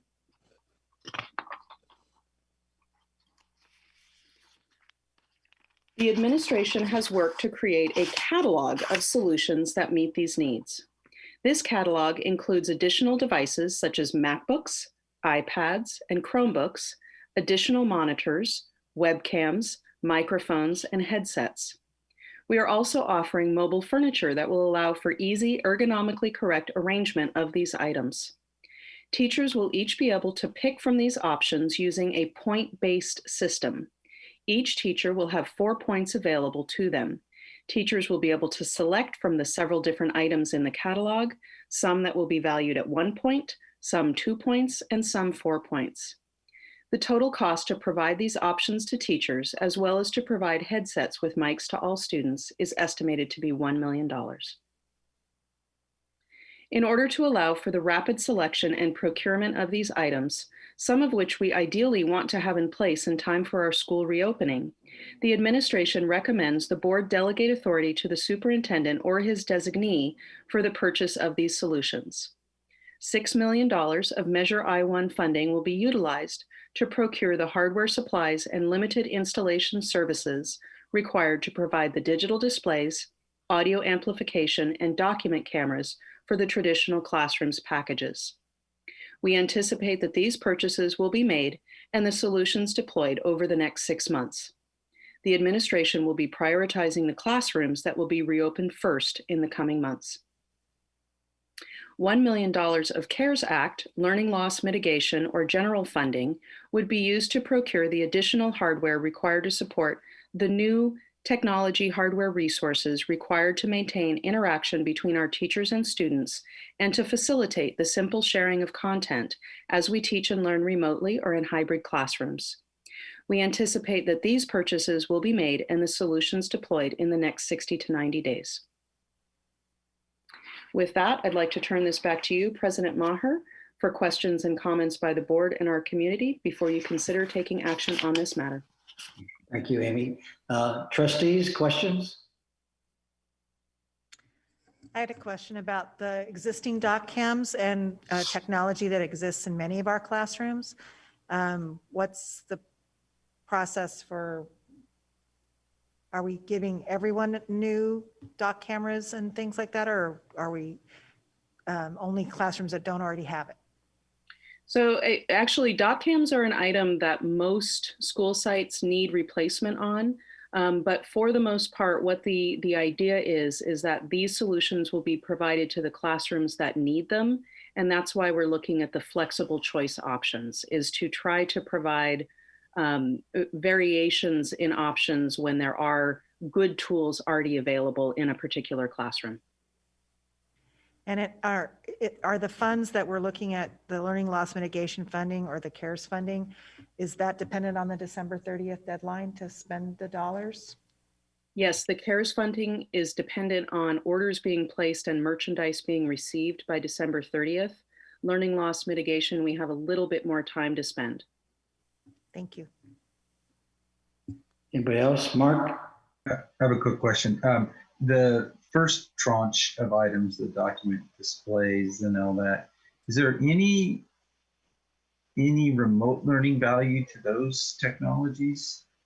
Yes, actually, one of the most innovative solutions that we've seen done to solve that issue of how students and teachers can actually see each other while they're sharing content is to actually use the digital displays, the ViewSonic interactive flat panels, or the projectors as your extended display. So, and we have teachers doing this now that are teaching from their classrooms to remote learners. Is what they'll do is they'll attach the ViewSonic or a projector potentially to their laptop and make it be a giant monitor essentially. And then they can see all of their students while they're actually sharing content from their MacBook or from another device. And this is one of the reasons that we are requesting the delegation of authority in order to move this through quickly, is that we'd like to get the ViewSonic flat panels or projectors in the elementary classrooms that we will be reopening as soon as possible in order to provide that option to our teachers. If I could add on that. If I was just going to add one comment. The ViewSonic panel is a computer. It's not just a screen. It has actually a kind of computer component to it, and you can log into the web and access content directly from the ViewSonic. It's a really big tablet, essentially. Yeah. No, I just think that's, so if I understand it correctly, so a teacher, if they were doing I don't know if you would call it concurrent or whatever, where you've got some remote students and some in-class students, then it's as if everybody's there in the same room in that situation. Mm-hmm. Exactly. So the students that are at home would be visible in the Brady Bunch tiles on a ViewSonic to all the students, or on a projector, whichever option is selected, to all the students that are actually in the traditional classroom. Very cool. Amy, do we have staff development plan to help some of the teachers who may not be as tech savvy as others? Yes, Junior Yee, our new coordinator of innovation and distance learning, and the integration specialists are already working to plan this staff development. And we also are going to be seeking feedback from the district tech committee at our next meeting in early December about what that staff development should look like. So yeah, I don't know if Dr. Woodward wants to add to that question, but yes, there's quite a bit being planned right now. Yes, I would just say thank you so much, Amy, for this presentation and for all of the work. There has been a considerable amount of input and conversation that's been occurring about this. And we are actually, we've been able to test out some of the tools as well. Our integration specialists have helped with that. Mr. Yee is helping. So I think that the point system has been received very positively because it does allow for choice and the ability of teachers to be able to prioritize the tools that they need based on what they currently have in their classrooms. So I think that this is a good plan moving forward. Okay. Amy, my other question is, with all this additional hardware and so forth, do our tech people at our elementary schools, do they have enough time to deal with all this, with the questions and things don't work and so forth?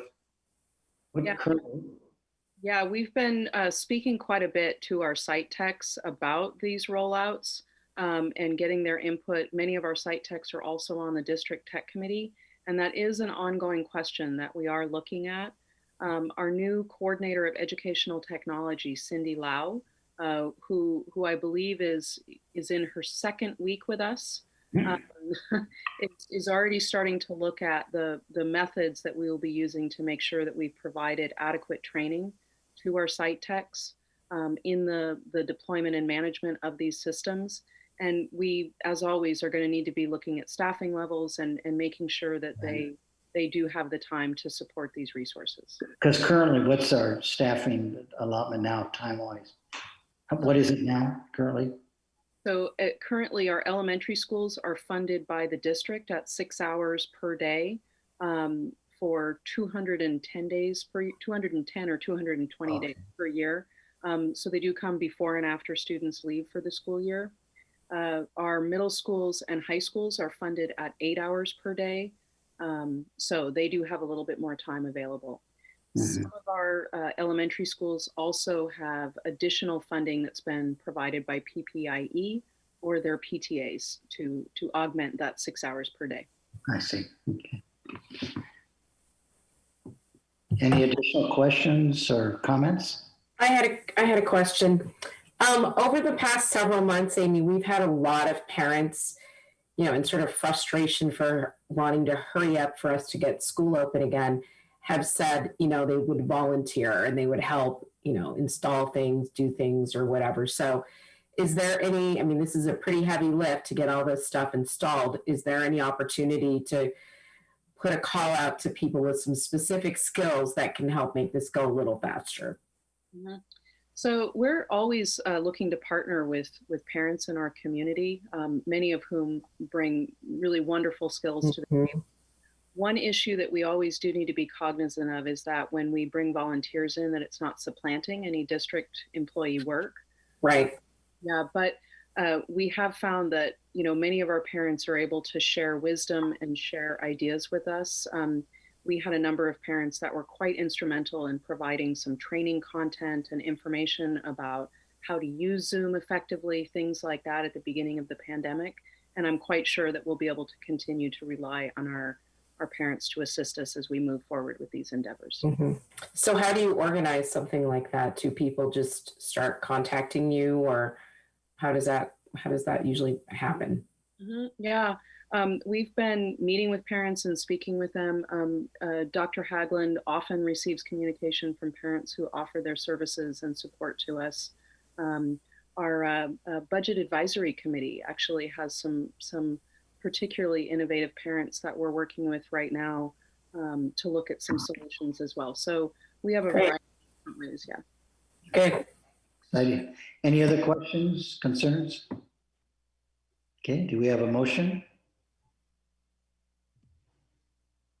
I'll move approval of 12.1. Second. Okay, Trustee Arkin? Aye. Trustee Yee? Aye. Trustee Larson? Aye. Trustee Miller? Aye. And Trustee Meyer, aye. Motion carries.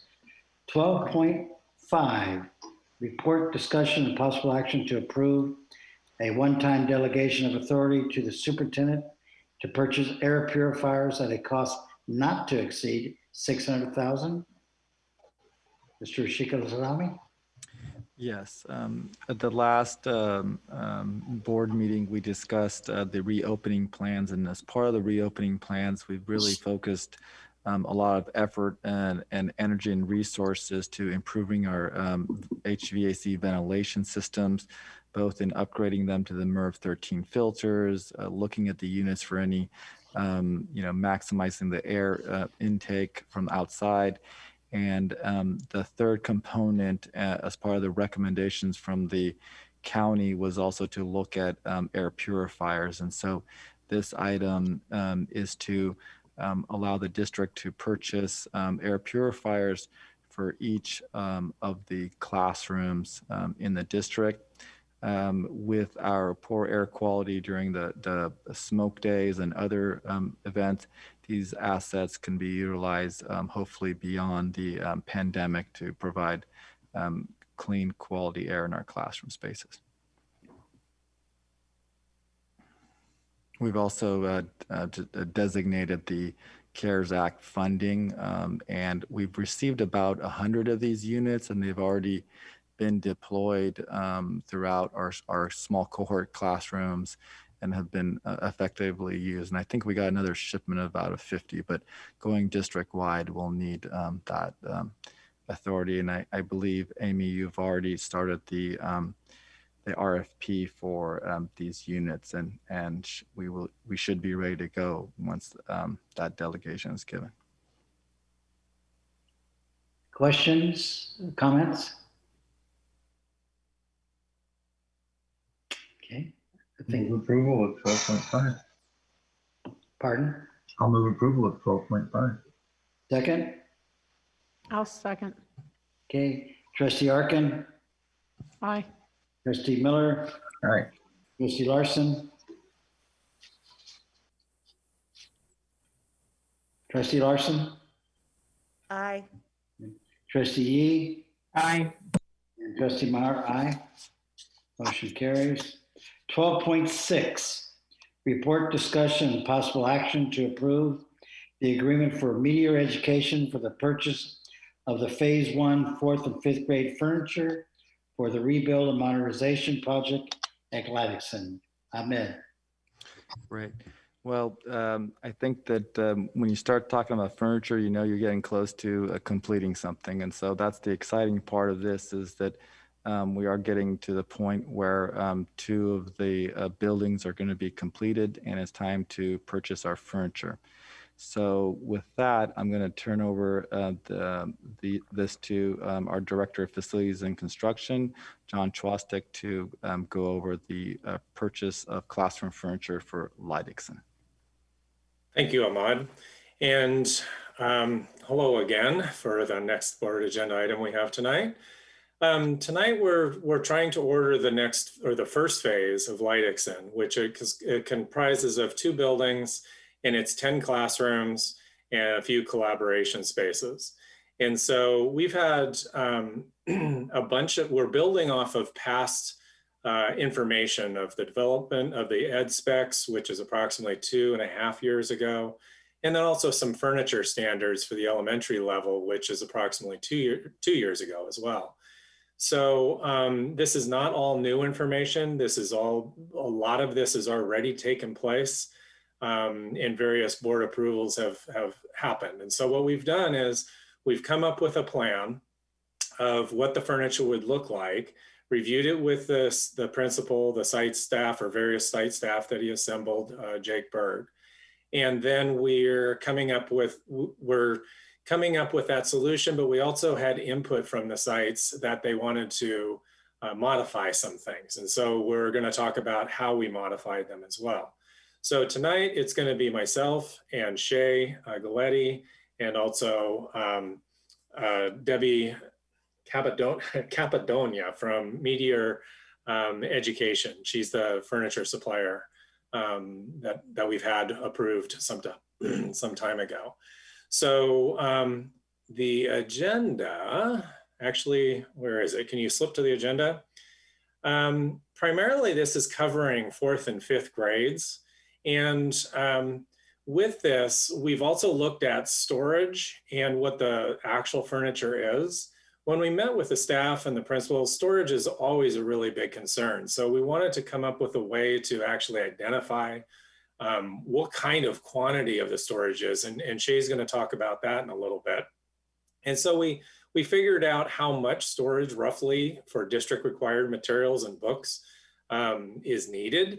And so then we compared it to what is being provided from a fixture point of view in the construction contract, but also in the furniture component of this. And so the end result is that we're providing a level of furniture that's in excess of the district required furniture.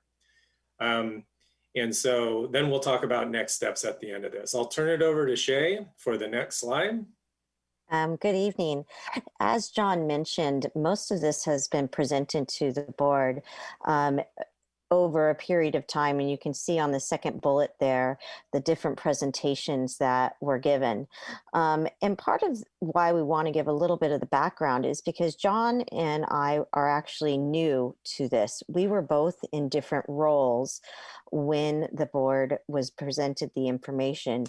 And so we really did our homework and background to know what was the goal of the committee, the pilot teachers, at that time of what they were trying to create. And when I went back to, especially the presentation on 3/12/2019, you know, the design factors were that we were creating a 21st century classroom, which was going to have increased classroom flexibility by having mobile furniture, writable walls, student choice in seating areas, and really areas that encouraged collaboration and learning communities.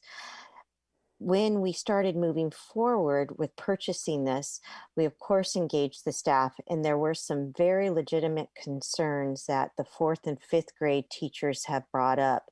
And part of that, I think, was because when the pilot was conducted, the pilot was only done in 1st, 2nd, and 3rd grade classrooms, which are 24:1 and not the 33:1, and plus the bigger kids with 4th and 5th. So really what we're going to show you tonight are what did we hear were their concerns and how have we modified to really address those concerns. Let's go ahead and move to the next slide. Ahmad mentioned this earlier, and so did John. These will be the first 2 buildings that are going to be complete, and that's why we're focusing on 4th and 5th grade, because they will be complete. We need furniture to put in there so the students and the teachers can teach. You'll notice, though, that they have been updated with what our proposal is going to be. So this is just kind of a look at what it is. Let's go ahead and go to the next slide. One of the first concerns that was brought up that was valid was the amount of storage. So what we did, Debbie, who is our rep from Meteor, John and I actually went down to the warehouse, and Joanne Dumansky, who manages our textbooks and everything, she pulled out for us all of the adopted curriculum that a teacher would need and be required, because it's board adopted, to have and store. So what you're seeing are pictures. There are 3 long tables with the pictures.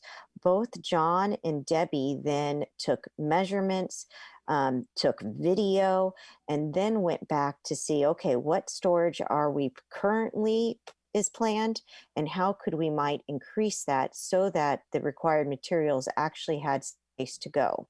Let's go to the next one.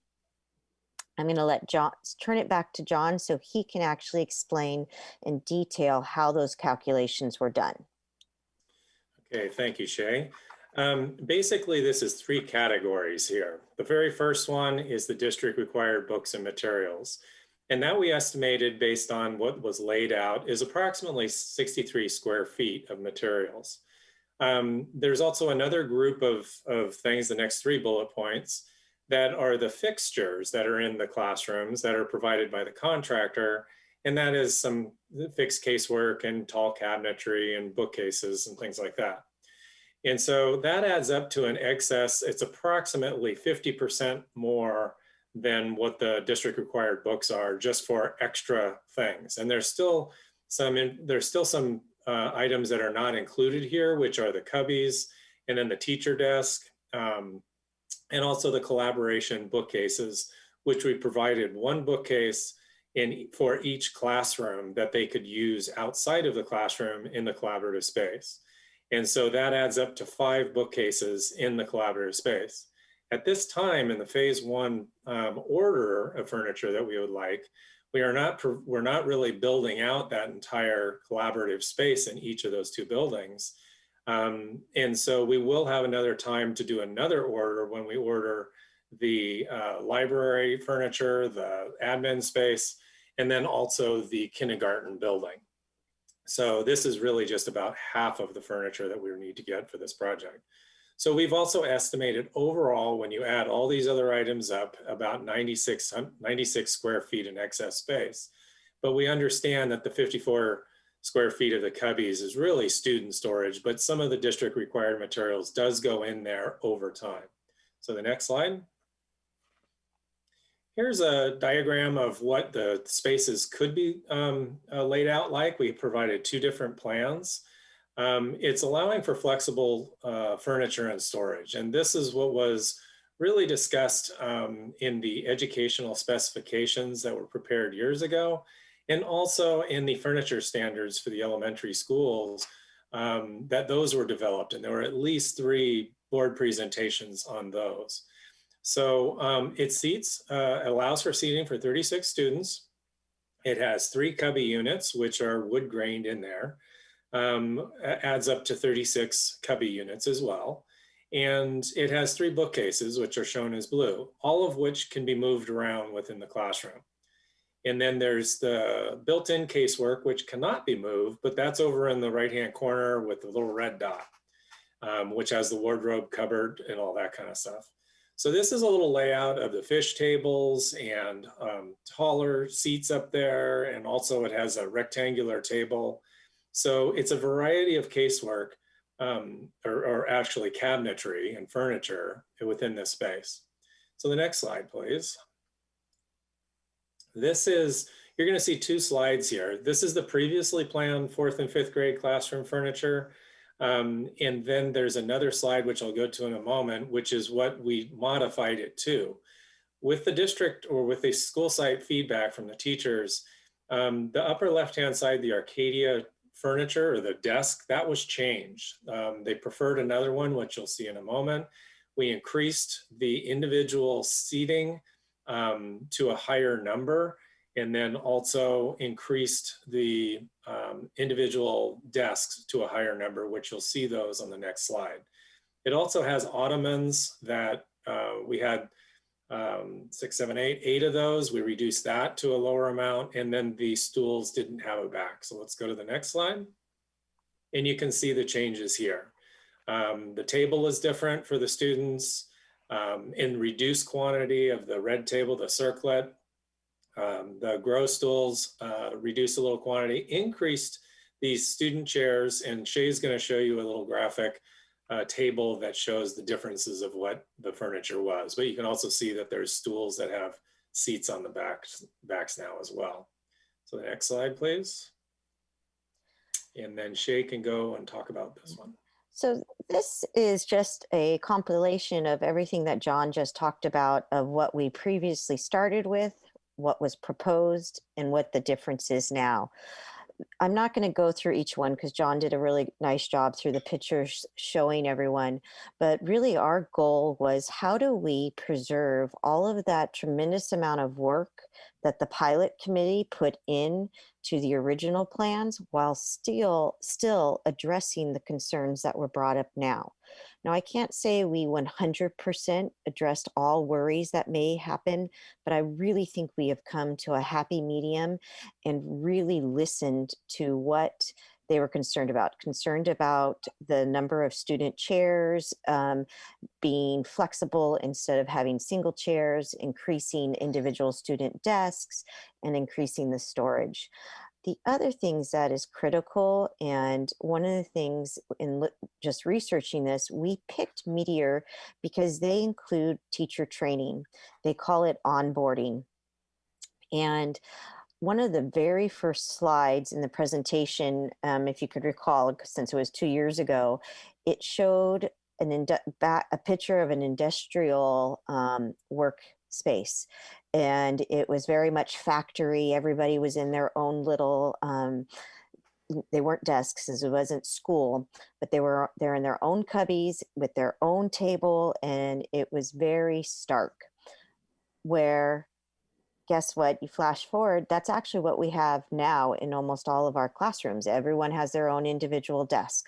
And it very much is modeled to that industrialization back in the 1920s, where now many teachers are actually moving to flexible spaces. And we have actually examples all over the district of teachers who have been able to do that. And this is a way we can also standardize it for our district when we buy new furniture for anytime we need to replace furniture, or as in this case, when it's specifically for the new building. Going back to the onboarding, Meteor envisions this like tools. They're not just those desks where you sit like in the industrial era and do work.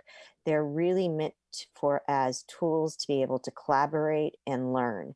And so in their onboarding, they show teachers how they can configure their rooms, how they can use them to promote that collaboration. And I think that's a critical part in this, because some of the worry is from, oh gosh, I've never done this before, or we haven't seen how it's going to be in our room. Back to, there wasn't a pilot in 4th or 5th grade.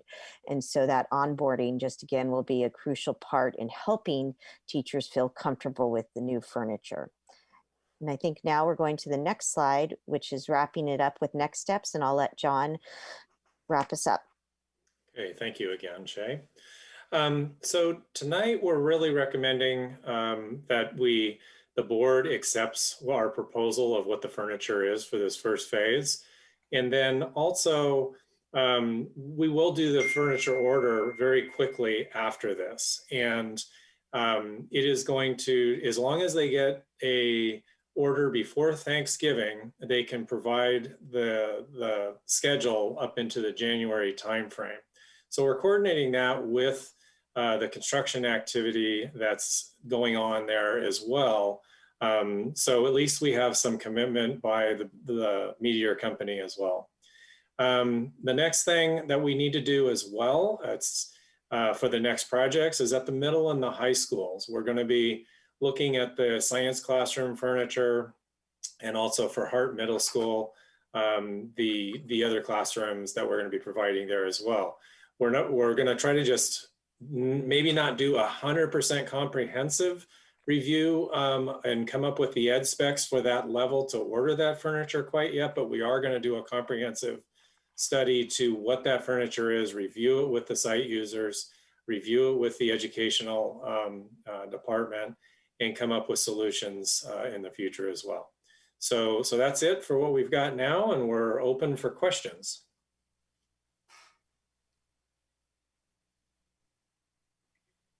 So John, my understanding is if we get the order in by Thanksgiving, that everything will be here prior to students possibly coming back?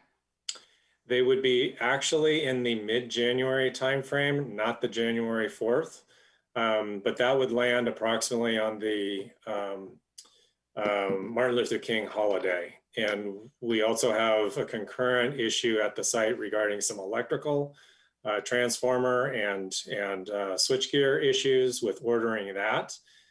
So the school is really going to be more in the mid to January to into February is what the latest information is to get the building all powered up and everything. Okay. Any other questions, trustees? Comments? Okay. Would you like the only comment is it looks really cool. Yeah. Yeah. Good job. Is there a motion? I'll move approval of. Okay. Second? 1 second. I'll second. Okay. Trustee Yee? Aye. Trustee Arkin? Aye. Trustee Larson? Aye. Trustee Miller? Aye. Trustee Maher, aye. Okay, 12-6, approved. Good job. Thank you, John and Shay. You're welcome. 12-7, report, discussion, and possible action to approve the agreement for Belletti and Associates for the design of off-site traffic improvements for the portable replacement and science building projects at Foothill High School. Ahmed or John. I'll take this one quickly, and John, if you need to add anything, you can do that. So this, at the last meeting, we discussed that the improvements need to be made to the offsite in order to allow for the proper drop-off and pickup of student as required by the Division of State Architecture. When we met with the city in terms of coordinating this, the city asked the district to take the lead as a developer to do the offsite design work and then to take it to the city for approval, as we would be able to get the design done faster to meet our timelines. And so this agreement would allow the engineer on the project to have a direct contract with the district. That's Hexagon. I'm trying to remember. Hexagon was hired by, John, help me who the engineer is on this one. It's Hexagon is the traffic engineer and Bellici is the civil engineer. Okay, so Bellici would be the designer. We would then take both the on-site improvements would go to DSA for approval. The off-site improvements would go to the city for approval, and then we would meet our timelines. We still have to sit down with the city and work out the splitting of the cost for the off-site improvements. And so at this time, we're moving forward with the design work of the off-site improvements at Foothill High School. Any questions, comments?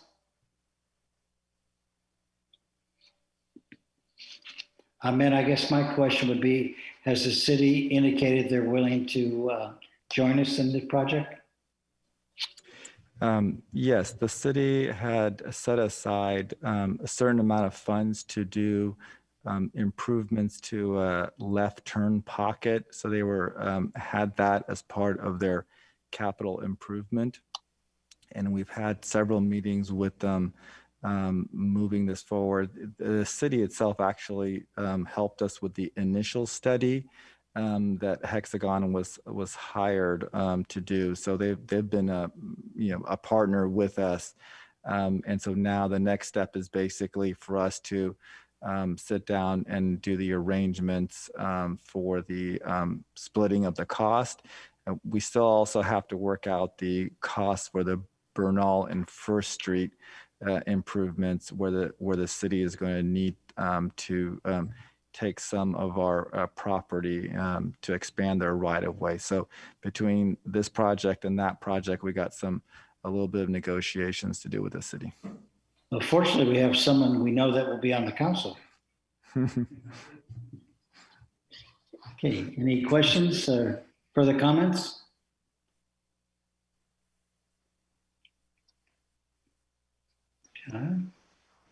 I'll move approval of 12.7. Okay, second? I'll second. Okay, Trustee Arkin? Aye. Trustee Yee? Aye. Trustee Larson? Aye. Trustee Miller? Aye. Trustee Maher, aye. Carries. 12.8, report, discussion, and possible action to approve the agreement with HKIT Architects for the fencing projects at 5 sites. Ahmed? Great. John, you want to take this one? Yeah, I can be real fast on this one. This is the final fencing projects that are going to be individual and not grouped with other projects. And it is for Alisal, Donlin, Foothill, Vintage Hills, and Walnut Grove. We've selected HKIT Architects because they've been doing the other ones as well. They understand the process. And we've got a good system of what we're doing right now. We're correcting some issues along the way that now that our new team is on board working out the details. And we're going to be going to the city as well and getting much more communication with them about how these fences are going in and what their input is going to be. So we would recommend that the agreement be approved tonight. Okay. Questions, trustees?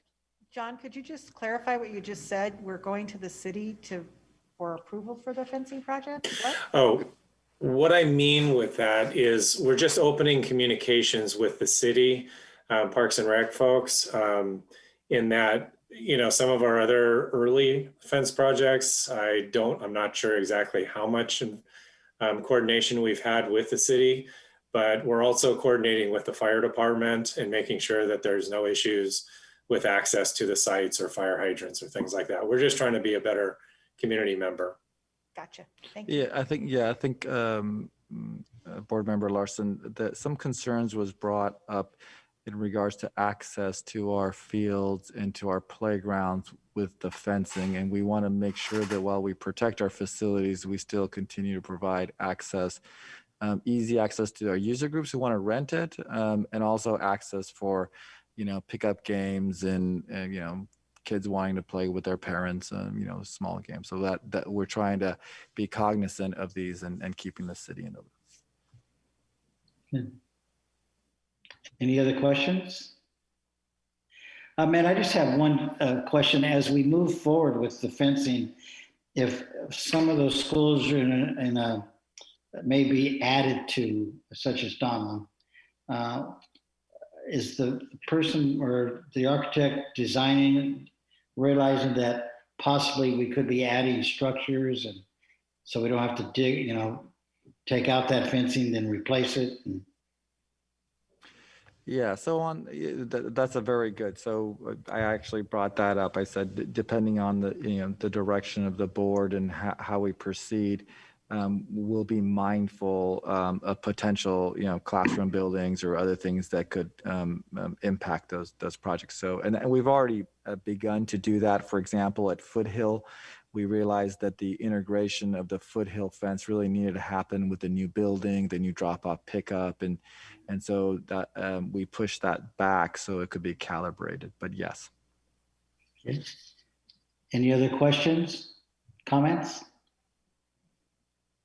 Okay, do I have a motion? I'll move approval of 12.8. I'll second. Okay, Trustee Arkin? Aye. Trustee Csea? Aye. Trustee Larson? Aye. Trustee Miller? Aye. And Trustee Maher, aye. 12-8 carries. Okay, 12.9.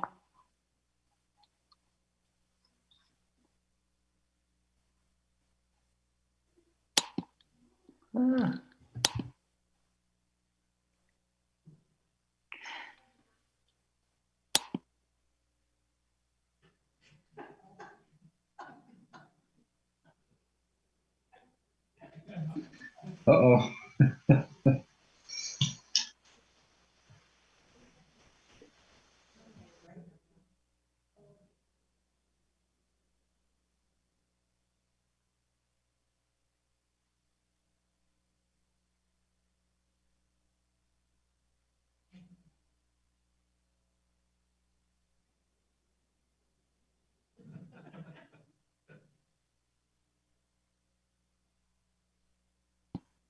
Okay.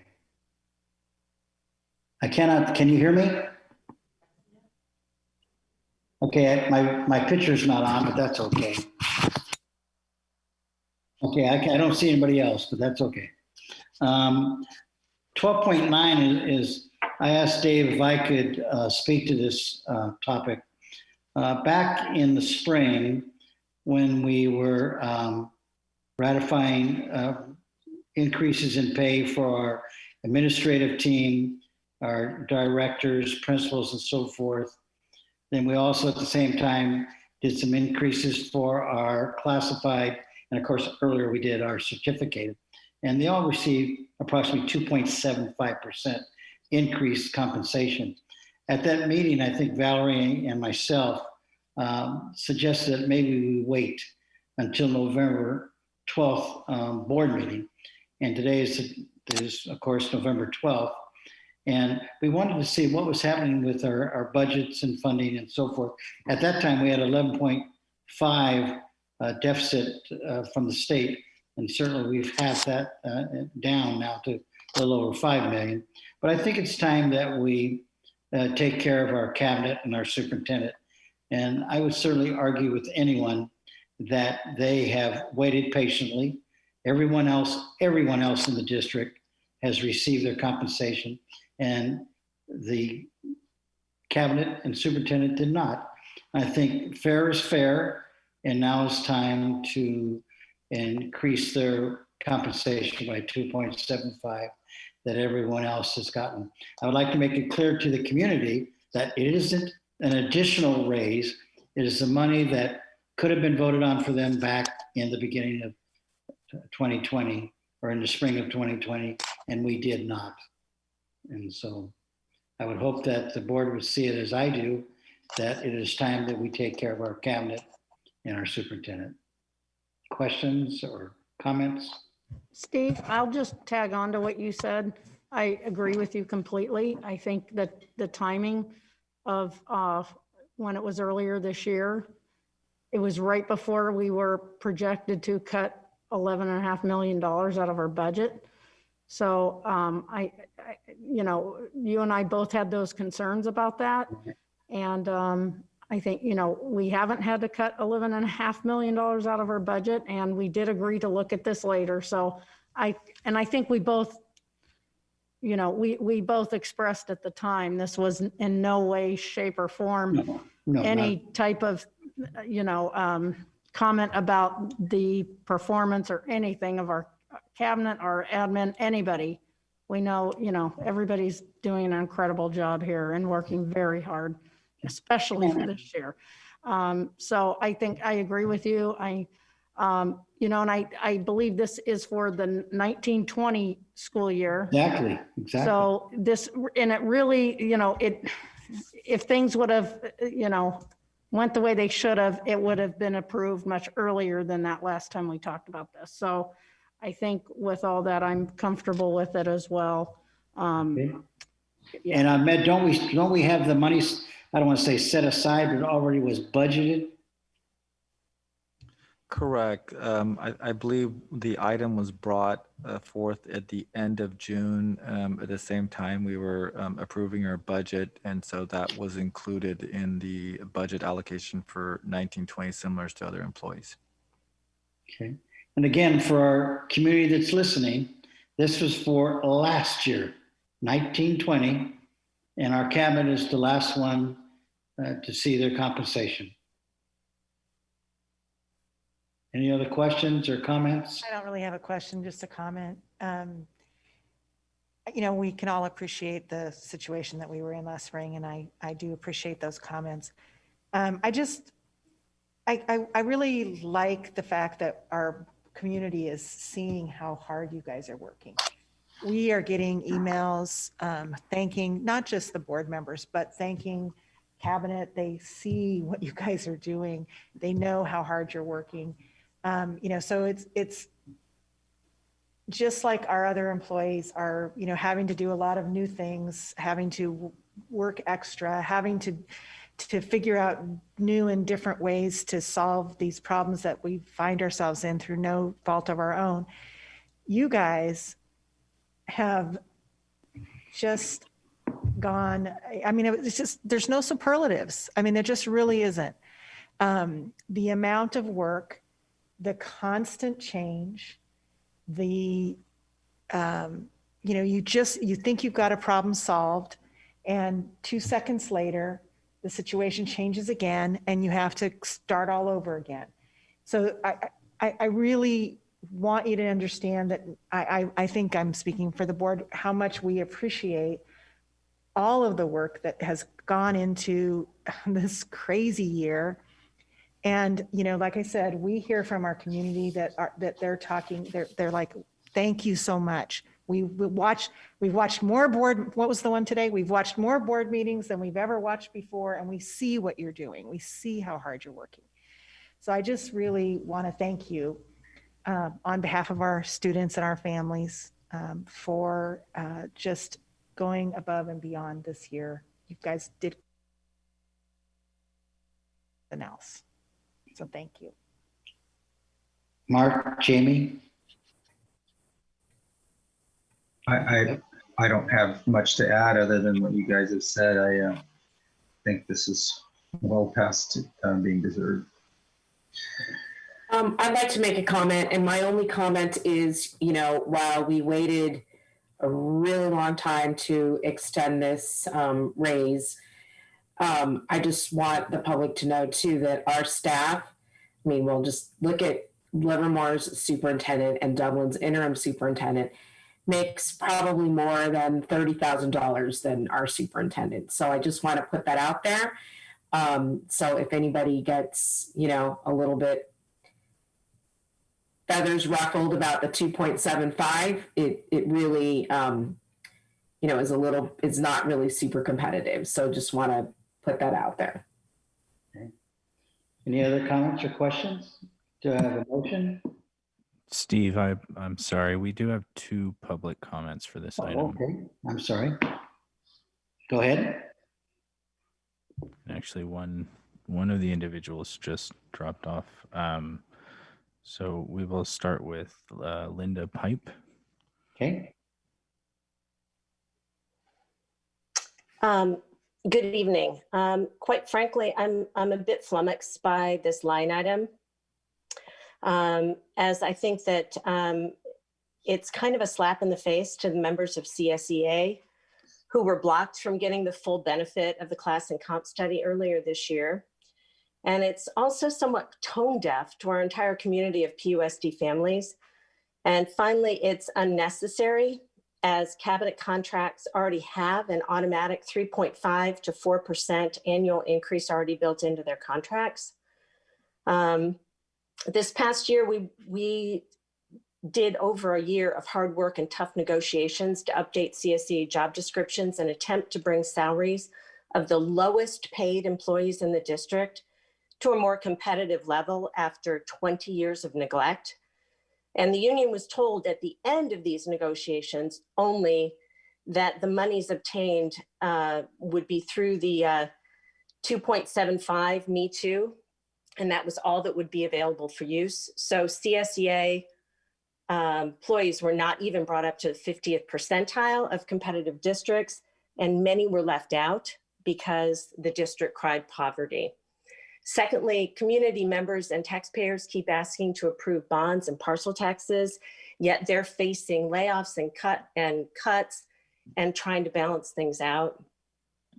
And 2.75 plus what's already in the contracts means that the highest paid members of our district are getting 5 to 6% increase, while teachers, CSEA staff, PUSD parents are working harder and longer hours simply to stay in place and not fall behind. So those are my thoughts. Thank you.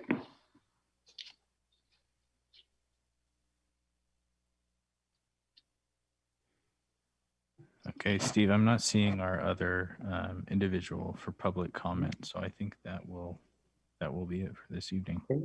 Do I have a motion or any other comment?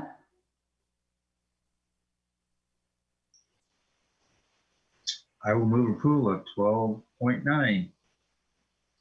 Okay, second. Second. Okay, Trustee Miller. Aye.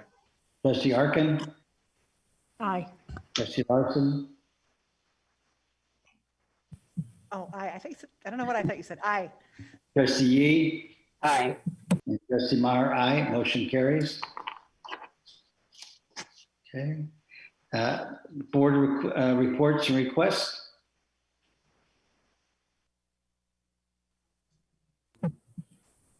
I'll just make one request. I mean, you know, I'm not going to be around to see if this happens, but I brought it up before, so I just want it to be noted that going forward, we need to really look at our absence policy, because the way that ours is written now, it's kind of punitive and it doesn't really make it okay to stay home and be sick. And right now we need everybody to stay home if they're sick. So I think we need to just the district needs to take a look again at that policy and make any of the adjustments to reflect the times that we're in now.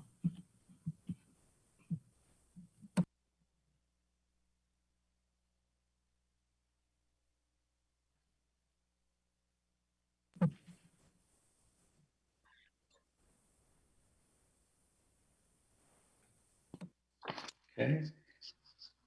The next board meeting will take place on Tuesday, December 15th. I wish everyone a happy Thanksgiving, the best that you could have under the circumstances.